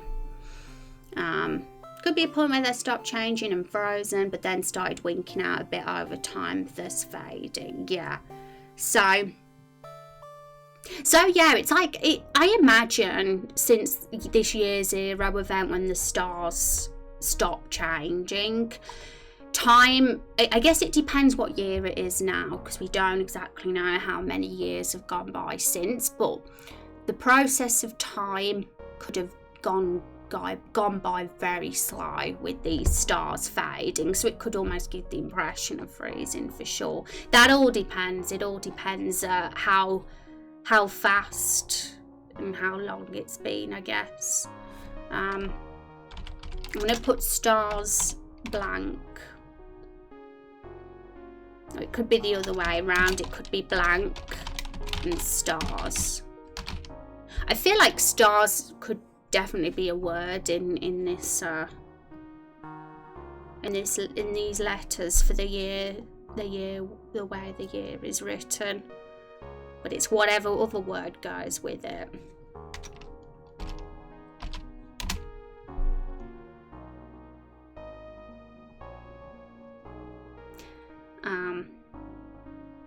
And then measuring the era that was before when the stars stopped as well.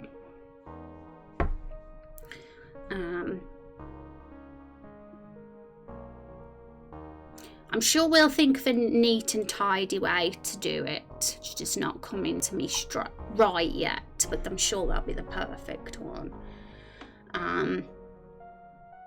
Well, if it was sealed away year 0, then the year number would also be counting how long he was imprisoned. And some people might think the stars stopped moving because they started using all their power to hold the seal in place. And the stars fading could mean the seal is weakening.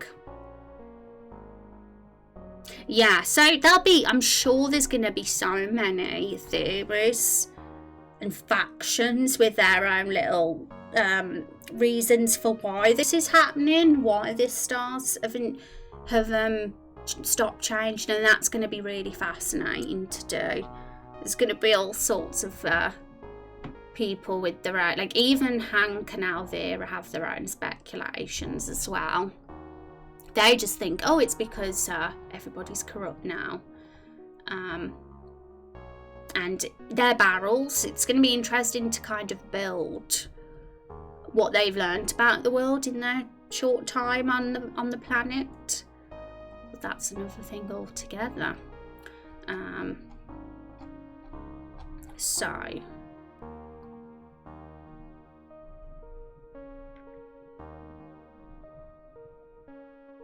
So this thing with the vampire idea, it's not so much a festival idea, it's more linked to the year 0 thing, isn't it?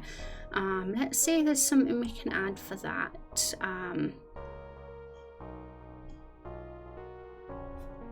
So maybe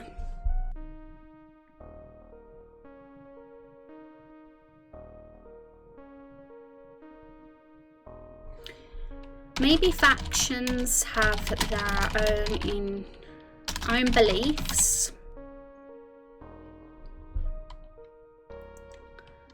for why the stars stopped changing. Some ideas. So I think that this one needs to get moved.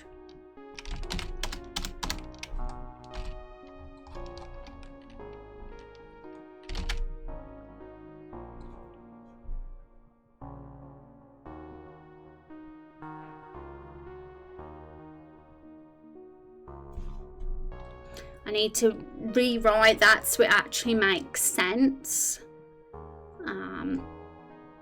What is the time? We have still got a bit of time left for stream, so there's not an immediate rush yet. So I can think about this. Yeah,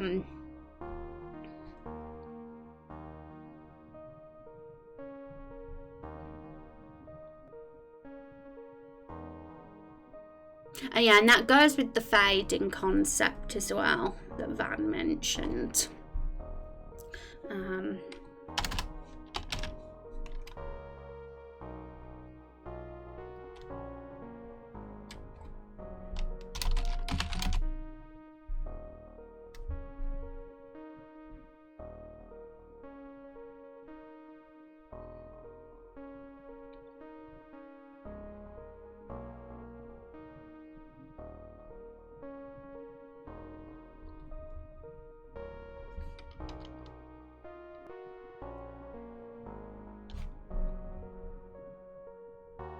Yeah, I'm trying to think of how to write these properly because there's so many ideas coming to my head from it.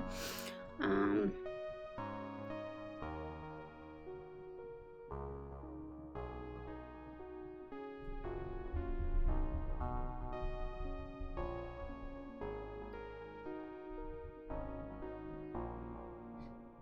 going to instead, for now,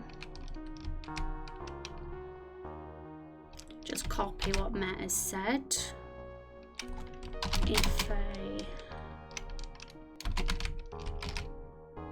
so when you do that, the only problem is, oh, it's done it, it's fine. The formatting usually messes up, but if a demon first vampire was sealed away,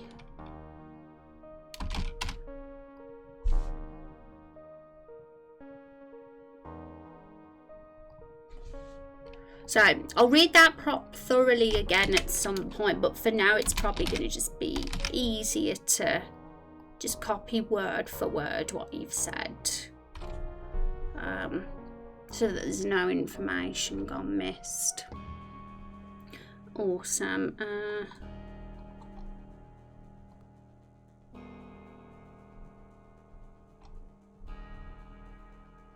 And some of what the factions believe could be the truth, but I could imagine we could come up with a bunch of different ideas.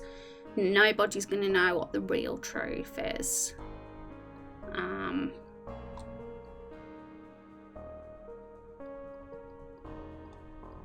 going to make bigger certain headings.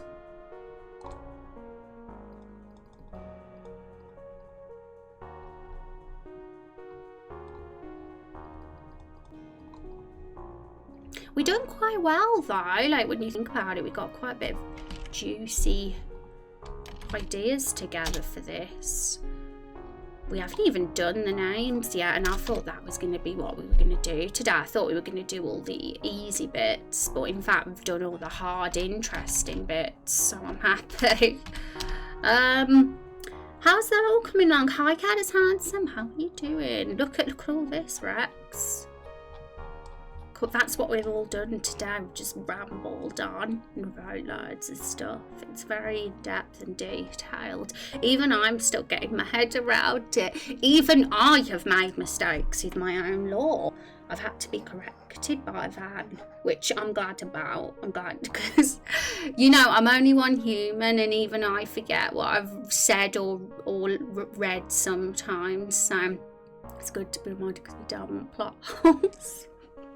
So always point out, folks, if say I've ever said something in another stream, or we've talked about something in the past and I contradict it, you know, because it could be very important information.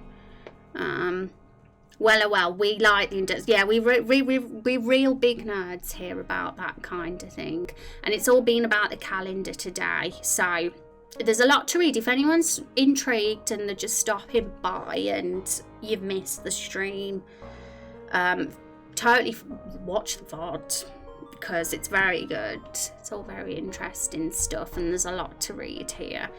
But we can be for the last part of the stream. I would like us to briefly consider the things like the weeks and month name ideas and all those kind of things, and the best direction to go for that, because there's been talk about, now I don't know if we're going to go this route, but there was a little bit of brief discussion of naming the weeks or months after the stars from the old era gone by. But there's another idea to name it more after the present calendar with the sun.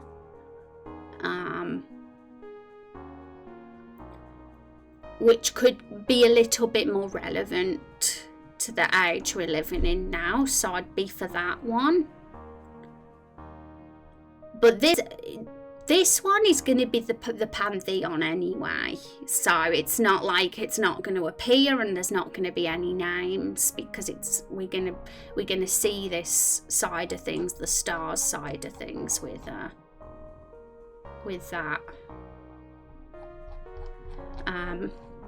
So I really like the idea of the sun aesthetic, I have to say. And what we're going for here.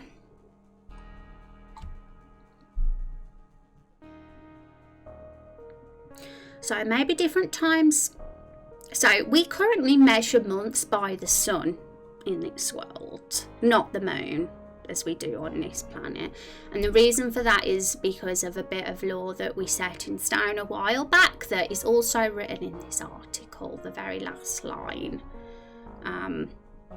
We have a very unusual astronomy in this solar system with our moon that's very interesting. So because of that, we don't measure the months by the moon because it isn't possible, because the moon hides from the sun. But we can measure it by the sun instead, which is more simple in all honesty. I've always found the way that with the moon on in our very messy, and the whole lunar cycles and all the crescent moons. I mean, it's all very confusing to me. So I kind of like that we're going to do it with the sun instead, and make up our own. So maybe different times of the year the sun is different in colour. In fantasy it's common to measure time, maybe blah blah blah blah blah. If we have different colour set it with the sun at different times of the year, people could say they were born 23 blue suns ago or 16 years. So because of this idea, and people kind of referring to when they were born as the suns and the aesthetic of the sun, which is very, very cool and whimsical, I think it makes sense to name the months after the sun's aesthetic. Because if you were born, say, in August, you would say 23 and then the name, and I don't know. You know what I'm trying to get. It's still a big jumble in my head, my own head, to be honest, but I like where it could lead. So, and the structure, the naming of this might need to change a little to fit, of course, and make sense. But I like the idea of it sounding quite exotic, you know, anyway, even if it was changed around. So, I don't know about the weeks just yet and what they would be named. I mean, we could just call them Monday, Tuesday, Wednesday if we wanted, but no.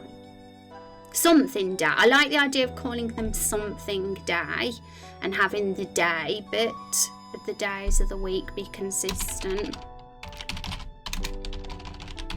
because that's nice and that's familiarity. I can't say it. Familiarity. So we might want to keep the whole something day thing. I like how sun time and moon time is very it's simple and consistent, so I like that. And by the way, that means morning and that means night, in case people didn't realise. And maybe there's no sunset or noon or sunrise. Maybe it's all just in one, like sunrise would be part of morning and sunset would be part of night, or the very back end of sun time.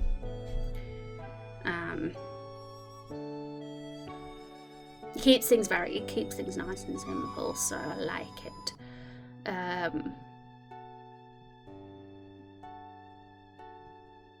Oh, and yes, in case for anyone that's come in, we've thought of our year zero as well, the thing that when time was calculated from, because on planet Earth it's the birth of Jesus, isn't it? That isn't what we have as ours, of course, because there's no such person as Jesus. I know there used to be.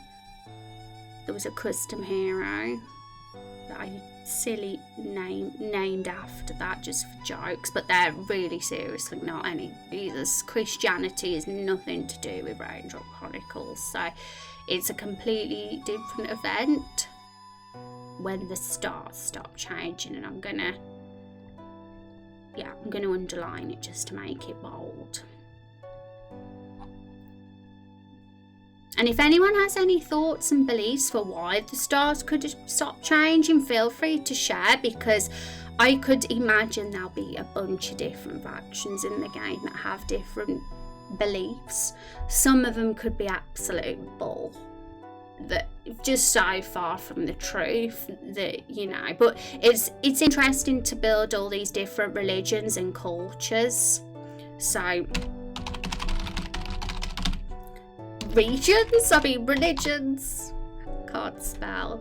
So I know that Met mentioned one about a vampire, and I think what Met was trying to say was that what people could have, I've got to reread it properly, but from what I was reading about it, it really ties in with this potentially, people thinking that could be why the stars stopped changing. So I liked the idea, and I liked the fact it could start a whole faction or a religion.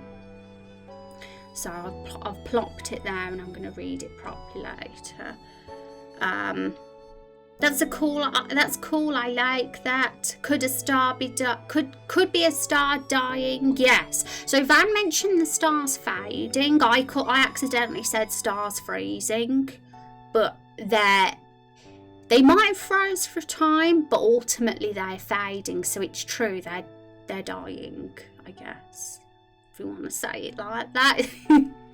But this isn't random. I mean, it sounds very random, but there is relevance to it, a huge relevance. It's currently in our lore Bible, and was written in our lore Bible a very long time ago. It is quoted by Hank himself, the legendary Grandpa Barrel. There's a conversation between Hank and Elvira where the stars get brought up. Oliver asks what they are. Hank says that they're the souls of the rulers and heroes of the past, because that's what they are in this world. The stars are the gods.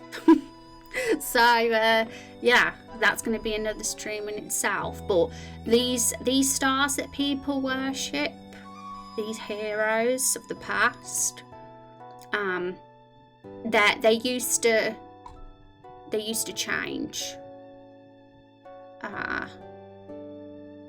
and now they're not changing anymore. They're the same and fading out. And that it felt like it worked. It felt very significant, this did,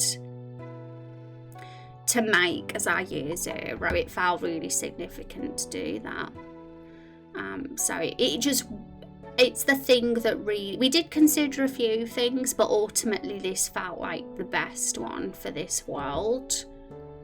And catastrophic enough, can't speak, to make that our year zero from when time started getting calculated.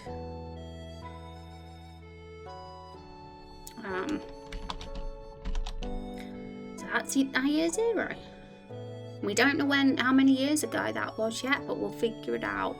Now months and weeks. I had one idea to make the weeks be named after the stars, as in the gods, and because a different one could have come each week. I think it was Matt earlier who said that there could have been a new star each day, because the stars changed. And I did have an idea that it could have fit, that there's always a different star on a Monday and a different star on a Tuesday, and they cycle round. And that could mean that however many days there are in the week, or however many stars are in the pantheon. But that's just a thought, if we can't think of anything else for the weeks. But the months could be measured by the sun, perhaps. I mean, we could still make the weeks be measured by the sun if we want consistency, rather than have the months be the sun and the weeks be the stars.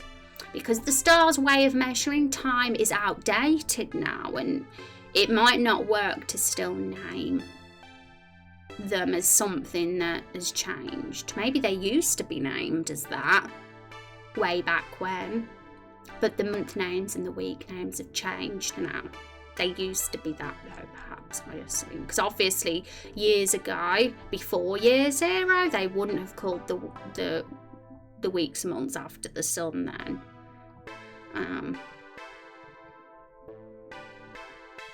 Well, the beloved king dying could be listed under beliefs. Maybe there was a mistake or betrayal to it that forestalled a prophecy the king was going to fulfill. Oh, cool. So, yeah, I'm sure actually, if I read through this list of festival ideas again, there could be some that could be more fitting for being a religious or faction belief for why the stars stop changing. Maybe there was a mistake or betrayal that forestalled a prophecy the king was going to fulfill. And this will all link when we start making our important historical figures. We'll overview any important people we've mentioned already and make sure that they're taken into consideration. And the first vampire as well, who that is. Okay.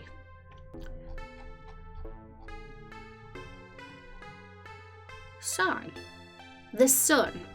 Aesthetics of the sun. Should we do a bit of research into what on earth different suns could potentially look like? Also, we've still got this TV trope thing up. I'll read that after as well, because this seems interesting. It's about different calendars.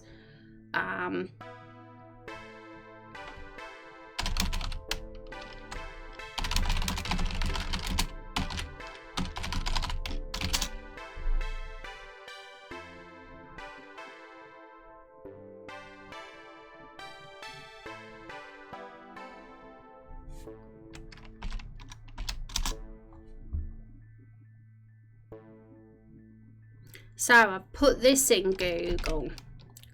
I need to get it up on. So you guys, I've just Googled the sun aesthetics just for some visual inspiration, because it might trigger some good ideas for the different ways it could look during different times of the year, right? Could make a mood board even if we want to. So we could go with colours. I mean, the sun, blue sun.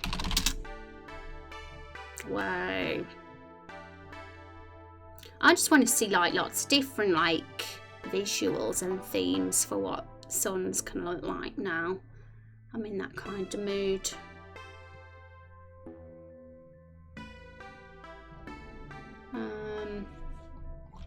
A sun.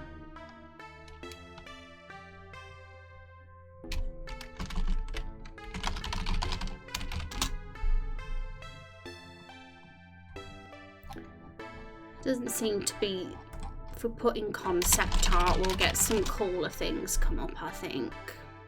I want to see some really cool stuff of lots of concept art of suns.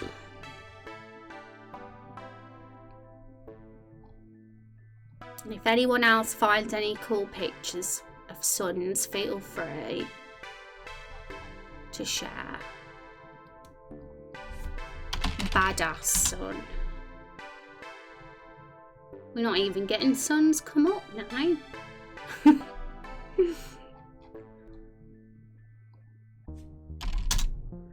Probably not. That is probably way too specific. That's why. Hi Fantasia, how you doing? So good to see you. The names of the weekdays are tickling my mind.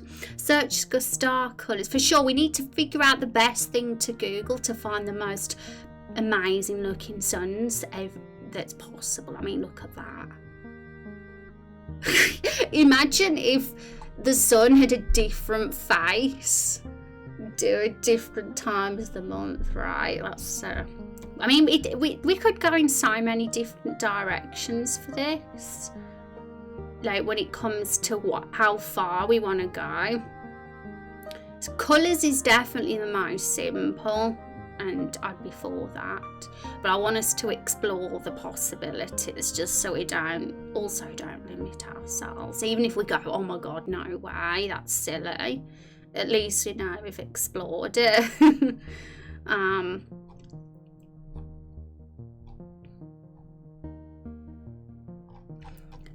I found one. Yeah, feel free to put it in chat, Kung. Star colours. Yeah, I'm gonna, if you guys come up with any good Google terms, I'm gonna put it in my notepad so I can have it on my search for the next thing.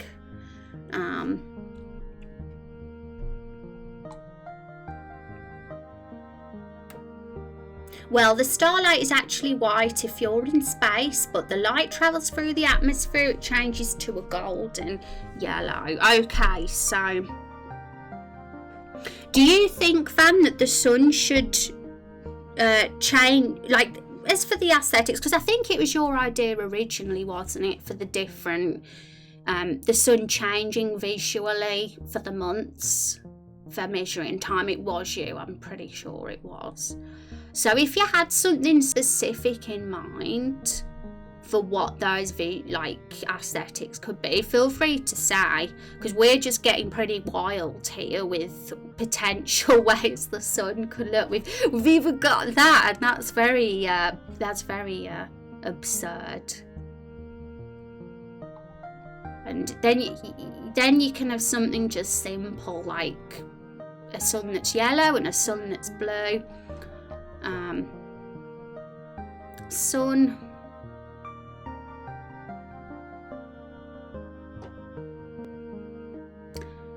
because I mean the orbit and that, like, would the sun technically look the same?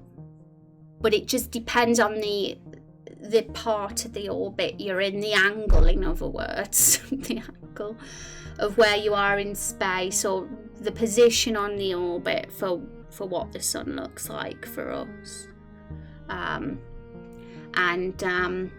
If the sun has different faces, it could have a face on each side, like, I can't even say that name, but that's true. Like, I want to Google this now, sun corners. I don't think corners is the word, like, you know, sections, divisions, but I don't think I'm going to get anything come up if I do that. I don't think it's going to make any sense. I could Google what Met just put in now, and then I'm going to read what Van said. That'll provoke something. Oh, what's this?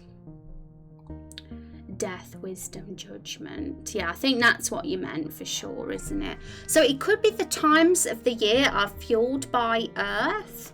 So the sun reflected through the elements could change the colour of its appearance. Maybe during the rainy season it looks more green, blue or something. Okay, so that would be like a more subtle aesthetic change, right? Not like something wild like this one. Oh, I have an idea. Sure, feel free to share.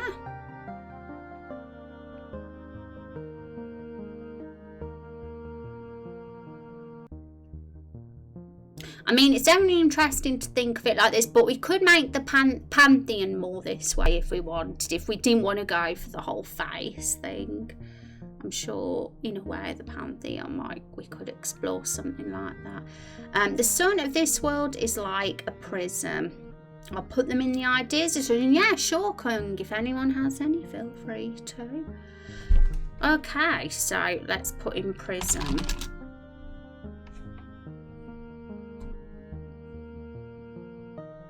It is full white light, but as it turns, it reflects colours from other stars.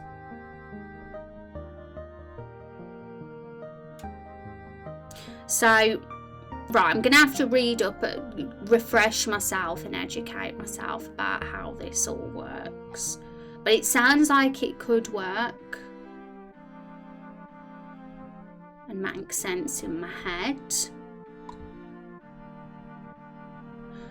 So at certain seasons the sun is different colours. Yeah, that could totally work. And then we go with Master Emerald's, we can go still with Master Emerald's name thing then with this, where if you were born on August you're a certain colour, if you were born in April you're a different colour, and then you can say you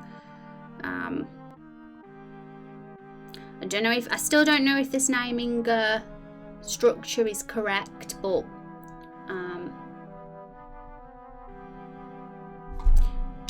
or say you were born on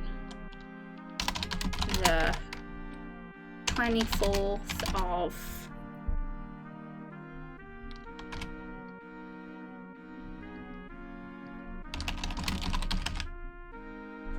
24th of the yellow sun. That could work too. Say if like, yeah, the yellow's the month name.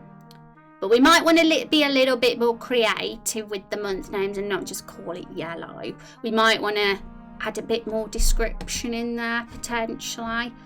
But I do like the simple approach by just having it simply be a colour change and aesthetic. It doesn't make things too complex then. So as certain seasons the sun is different colours, the prison ideas call for sure the 24th of blue, the 24th of gold. Yeah, so that totally works. I mean, let's get them down. So months, January. In fact, let's make this a bit longer for months so we've got some more space to work with, so that we can sort of visualise what suits each month. Because we are, our calendar we are going to keep that familiarity. I can't say that word. With what we have as planet Earth, we're keeping your standard 12 months, but we're going to have 360 days instead of 365, and they're all going to be 30 days each, so it's a nice tidy number. But obviously we're going to give the months their own names. We're not going to call them this. We're going to fit it with the law that we're writing now. So colour definitely works. We can just have it be a colour, or we could have it be a colour in another word. We could have a two-worded month, like something, for example, for January, blue. I'm trying to think of a good noun.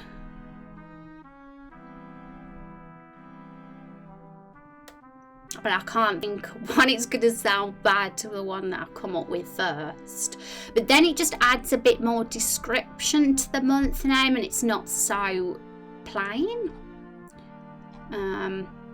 But definitely colour is the first word, perhaps, and something like a very simple noun that follows, and then it can be a double, like, I mean, one of my favourite months in Skyrim. Let's just quickly get the Elder Scrolls month names up as inspiration, and I'll show you what I mean by these months sound very exotic and cool. And they're all one word, but they're like one word together. Here they are. I'll catch up with chat in a sec. Hearth, Fire and Frostfall. They were particularly the ones I liked the most, but there's still two words like Morning Star, Evening Star. But I like the combination of frost and fall together and hearth and fire together. It sounds really exotic and cool. And that's what I was thinking. We could use the colour as the first word and then have a noun as a second word, just to add a bit more of an exotic touch to the month name. So let's catch up with chat. People would just know folks mean the sun. And hi Shingen, how are you doing? An idea for month names: if gold is autumn fall, call it the 5th of gold leaves. Yeah, so we're just brainstorming at the moment. If anyone's got any thoughts, feel free to say, and we'll end up going with what works best for sure. But it's nice to just get all the ideas on on the table and make sure we've explored things. So thanks for giving your thoughts, folks. And we could just call the blue month, but I think it's the blue as well, like month of the sea and sky, etc. Green month, month of the grass and trees. I can definitely see some festivals be dedicated to certain months that suit that aesthetic. Like whatever's the green month would be like what we normally see as spring, I guess. And that could be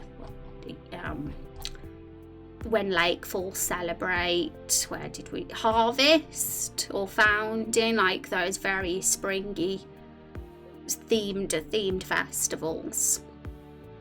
So I definitely think when it comes to colours, sort of thinking of the season colour palette could be cool, just so it links, because you wouldn't think yellow for January, would you? And you wouldn't think orange and you wouldn't think blue for June. Usually we think of the warm colours for those months, so I think the familiarity in that would fit better if we gave the colour for the appropriate months.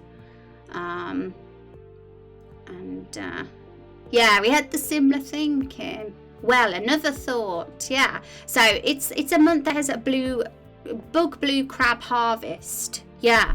So yeah, that's something to consider, like with whatever colour we give for the month, like it would, thinking of the festivals and the thought of things that would be celebrated in those months could link to the colour and really the sort of colours those are linked with, like nature, like I mentioned. So we don't have to, like, I'm putting colours here now, but it doesn't mean it's going to stay like that forever. We could still change it. But when I think of, say, fall, I think of your browns and oranges. Because, autumn. And when I think of summer, I think of yellows, reds, and spring greens, and then obviously winter your blues and your purples. So it'd be like a rainbow, a prism, my mum says, where it's so many different varied colours. Vermilion, verdant, quite a few fun alternate colours you could use. Yeah, if we want to get, that's true as well, Master Emerald. If we don't want to go for like something like blue, what was Elder Scrolls again? Frostfall Fire. So blue fire. Now that doesn't go because blue's a cold colour. I'm trying to think of something that's more cold themed as a noun. But yellow fire would work, for example. Now, whether that's what we go as month to see, we could go for something like that that's more Elder Scrolls themed and what Shingen mentioned earlier, or we could go for what Master Emerald said, something that's just a really cool sounding, unique colour that's similar to yellow, but a more exotic way of saying yellow. So we could get those into. So we're just getting ideas down. So what's an exotic one for yellow, say? Exotic colour for yellow. Just so we can compare the two names against each other. You could do the quarterly, 3 months, colour plus new of or waxing, colour plus full, colour plus old or waning. Yes. So that is something so that it's memorable, right? And people are like, yeah, that's a nice exotic sounding month now. Because if it was just like blue, it might be a bit common sounding, right? A bit ordinary sounding. Next, new green, full green, old green. That's a good idea too, yeah. New blue, full blue, old blue. Then you are describing the position of the sun colour and it fits for each month, yeah. So And that would be most simple, and I think that could work. Let's get some thoughts down then. So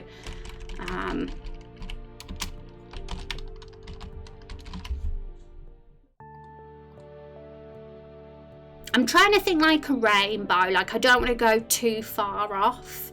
I want to try and put complementary colours together and sort of like work as a rainbow as we go through the yearly months. I'm saying pink for February because it's the month of love. Blue for January because blue is cold and depressing. As December is, although we probably won't have Christmas traditionally in December, we will still have a gift giving festival in December in this world, I'd say. I think that will keep it the familiarity, which is a word I cannot ever say, but give us our own unique twist with the festival as well. So but we could also give them all the same colour. For example, the winter months, like just blue as an example, and then do what Kung said. So new blue, let's just try it out and see how it looks. Full blue, old blue. Then you are describing the position of the sun colour and it fits for each month. Yeah. So, and then I'm thinking green for the spring months. So let's get that in. And whether we use blue, green, I mean, we might want to go for an exotic version of green. But if this doesn't sound too bad for a month name because we've given it the double word, adding new, full or old in front, for example. In Kung's examples, I do add quite a lot. It stops it being as plain. But we could, even if we want to consider the alt colours, we could, just so we could see how it sounds with them as well. Just so we've given them some consideration. Fresh green instead of new green. I guess it depends which one. If we're going to have them be consistent with every 3 months, which one sounds best with all versions, right? Because would fresh blue sound as good as new blue? But like I said, we might not even go for blue. We might have an alt colour of blue. I can't think off the top of my head. Like sapphire. I don't know if sapphire is as good, but that's just a thought. Like, we could go for more fancy colour versions. And jade for green, like new jade, full jade, old jade. Like I said, might not be those specific words, but we just brainstorming here. We could even do a poll next stream on Thursday, even if we have a few ideas and we can't decide if we want to go for the green jade or fresh or full. We get sport with choice. Then there's always the option for a poll.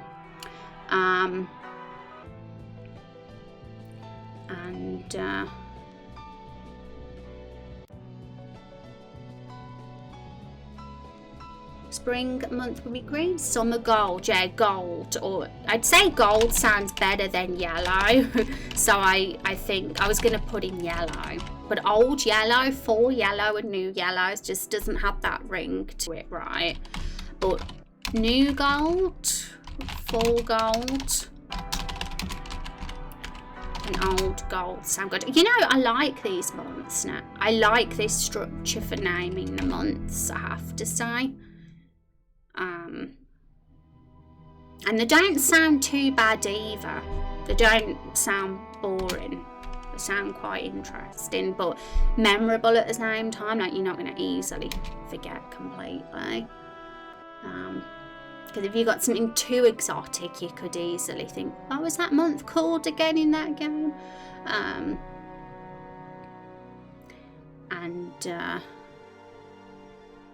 So I'm just thinking, I mean, I'm thinking of the fresh with new, but fresh green, fresh gold. I don't know if it has the same ring as the new does, so I might keep new there. But it's good to consider all versions of the words, because you never know, it could sound better with all of them.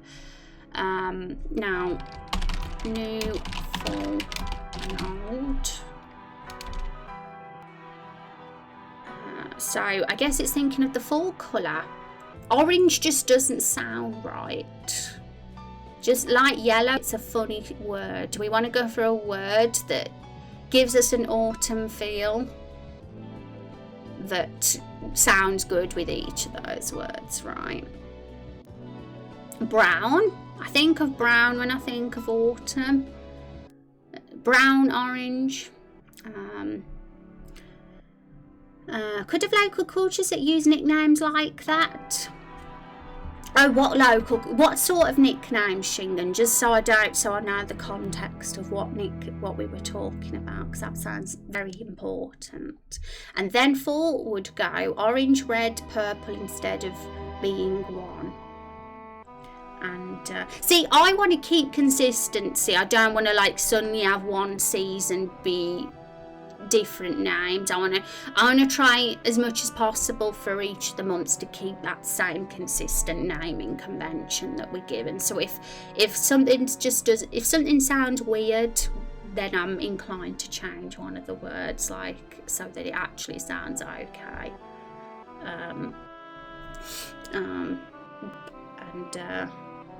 At least with new, full, old people get consistency of months become important in the game. Players will at least catch on to it quick, I think. Red could work. I guess, I think it's harder to I don't know if I'm as happy with red as the other colours. I think gold and blue and green work really well.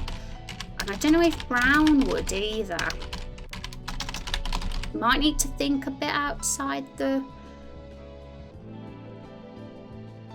box for the autumn one. Brown might work, but I don't know, because when I think of fall, I think of old leaves falling and dying, right? Amber, that could work. That's a nice word. What are your thoughts, chat?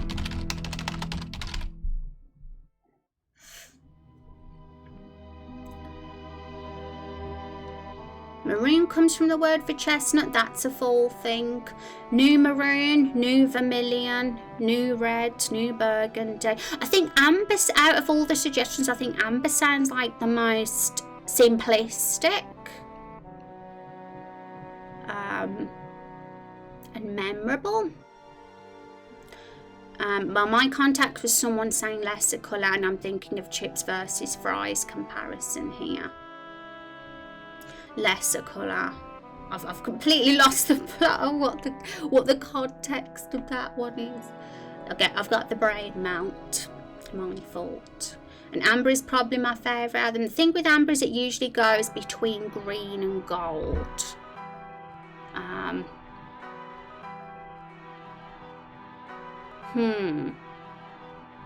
Let's just remind ourselves of what colour amber actually is. Just to see. Because I definitely think orange when I think of amber.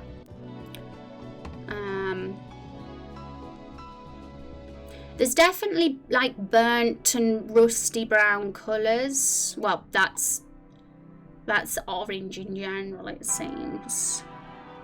So we've got some ideas. Rust is another. New rust, full rust, old rust. But amber, I mean, amber could work. I mean, you guys, from what chat have said, a few of you seem fond of the amber. And some of the colours we get in here feel like close to brown. This one's a bit more yellow than that. Really, it depends. I do like the word though. Yellow, like, yeah, so that's the only thing. It might be a bit too summer vibe, more summery than autumny.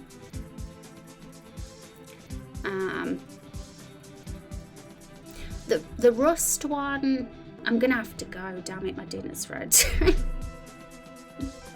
This is how carried away I get with world building chat. I'm not even going to have time to do trivia already. I have to like literally go right now.